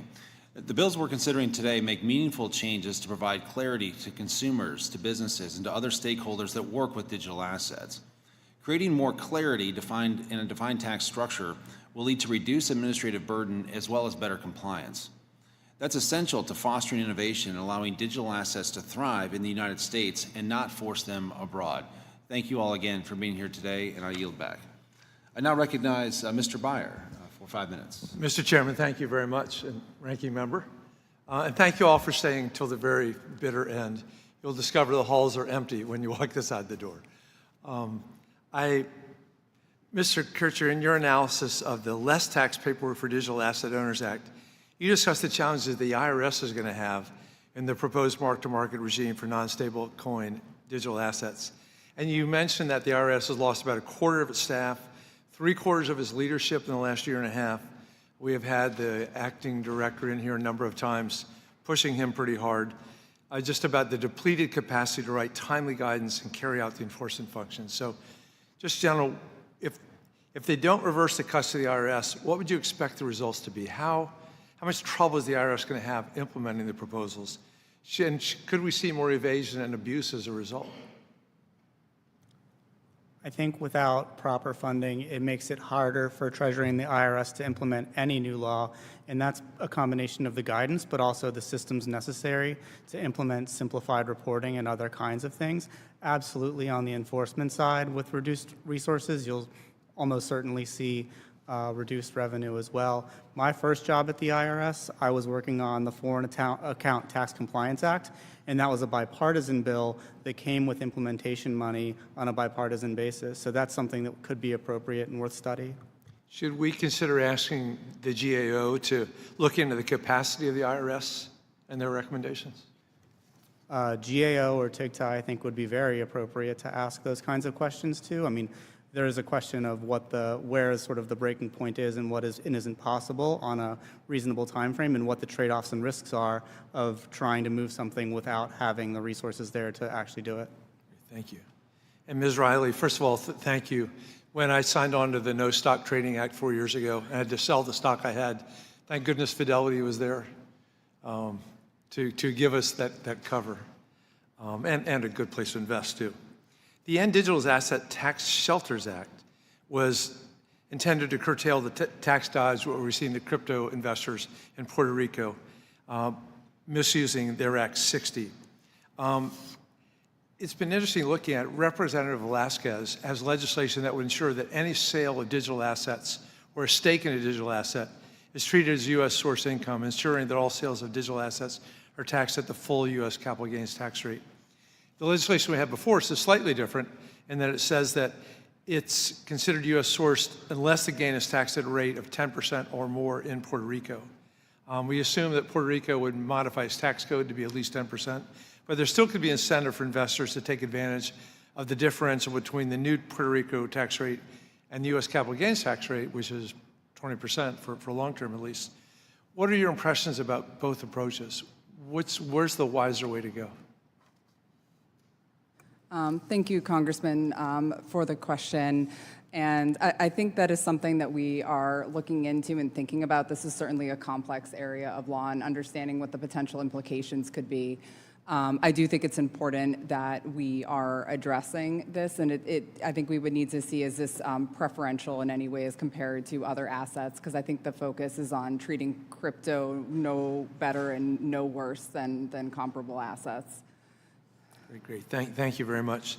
And Mr. Kircher, talked a lot about mining and staking, the Tax Clarity for Mining and Staking Act.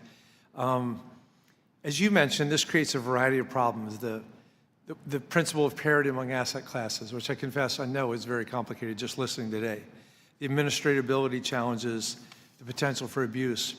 And there's also the Joint Committee on Taxation says $3 billion over 10 years, which we're supposed to be the responsible ones here fiscally. My colleagues, Mr. Horsford and Mr. Miller, have a different approach in their Parity Act than in the amendment before us today, which allowed deferral for up to 5 years rather than 10 years. But there's even concern about that. As you notice that every time we get close to the 5 years being up, the excellent lobbyists come in and convince us to kick the can down the road. We saw with the TCJA, we've seen that the OBBBA. What's your concern about whether Mr. Horsford's bill, which I very much support, with 5 years, that the 5 years would actually be 5 years? There's obviously the political question that you're describing of whether it actually stays and lands for 5 years.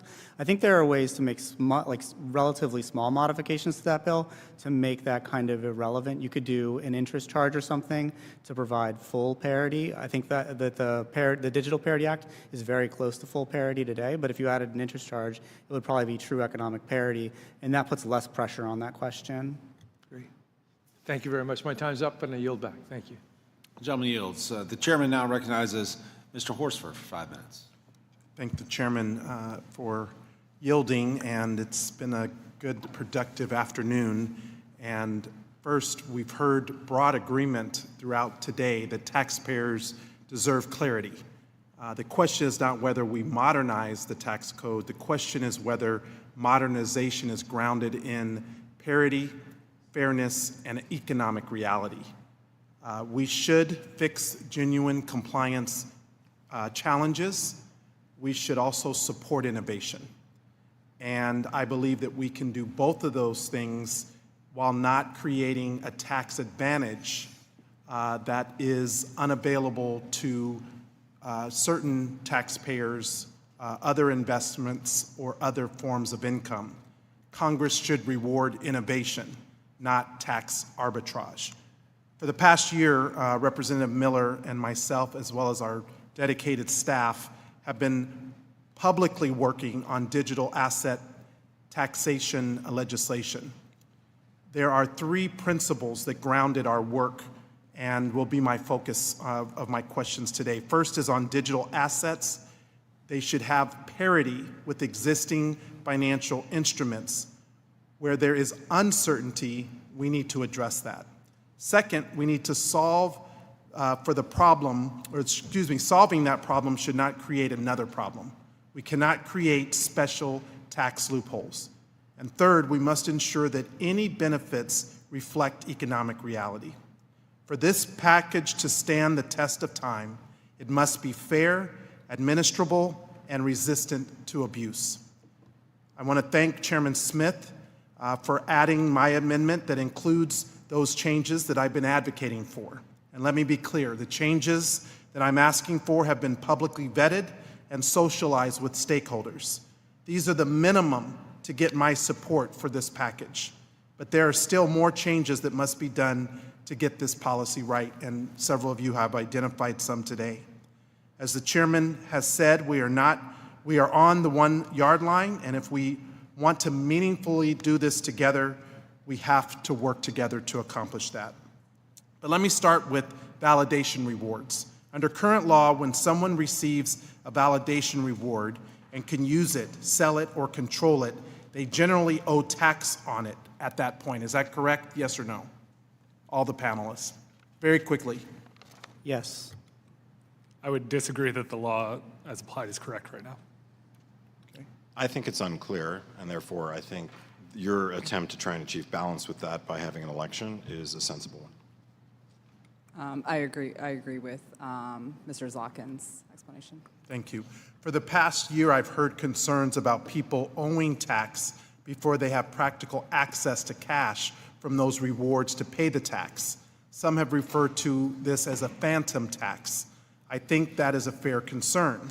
The question is how Congress addresses that concern without creating a new loophole. Yes or no, is phantom income and liquidity concern a major issue that Congress needs to address when it comes to validation rewards? Congressman, I agree with that. I think it is an issue. I think liquidity is an issue and a major reason why I endorse some of the proposals that you've come up with. Thank you.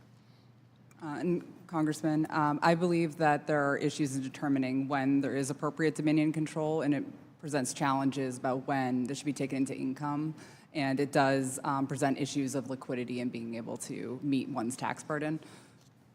Mr. Karsher, can Congress address the liquidity concern without creating a system where someone can delay paying taxes indefinitely?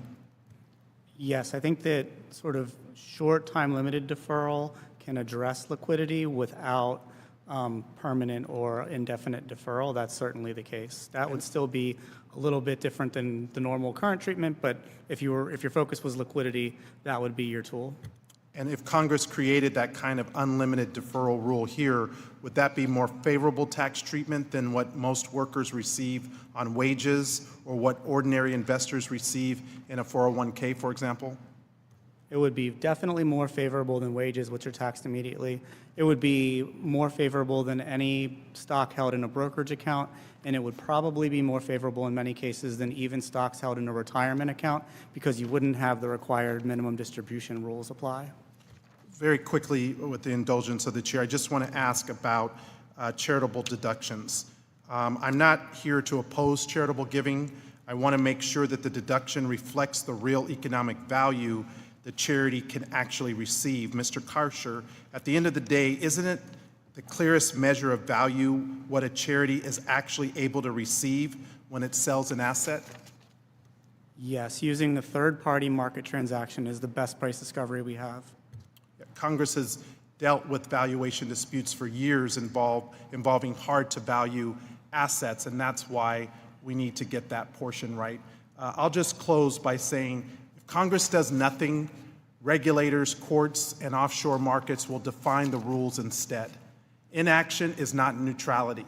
It means uncertainty. It means taxing the system, gaming it, fragmented enforcement, and exploitation by wealthy and sophisticated actors at the expense of everyday consumers. That's what we are working to achieve in the Parity Act, and I hope with the majority's indulgence we'll be able to get to those larger policy goals so that we get this right. We don't just get it done. Thank you, Mr. Chairman, and I yield back. The gentleman yields. I would like to thank our witnesses for appearing before the panel today. With the panel. Please be advised that members have 2 weeks to submit written requests and be answered later in writing. Those questions and your answers will be made part of the formal hearing record. With that, the committee stands adjourned.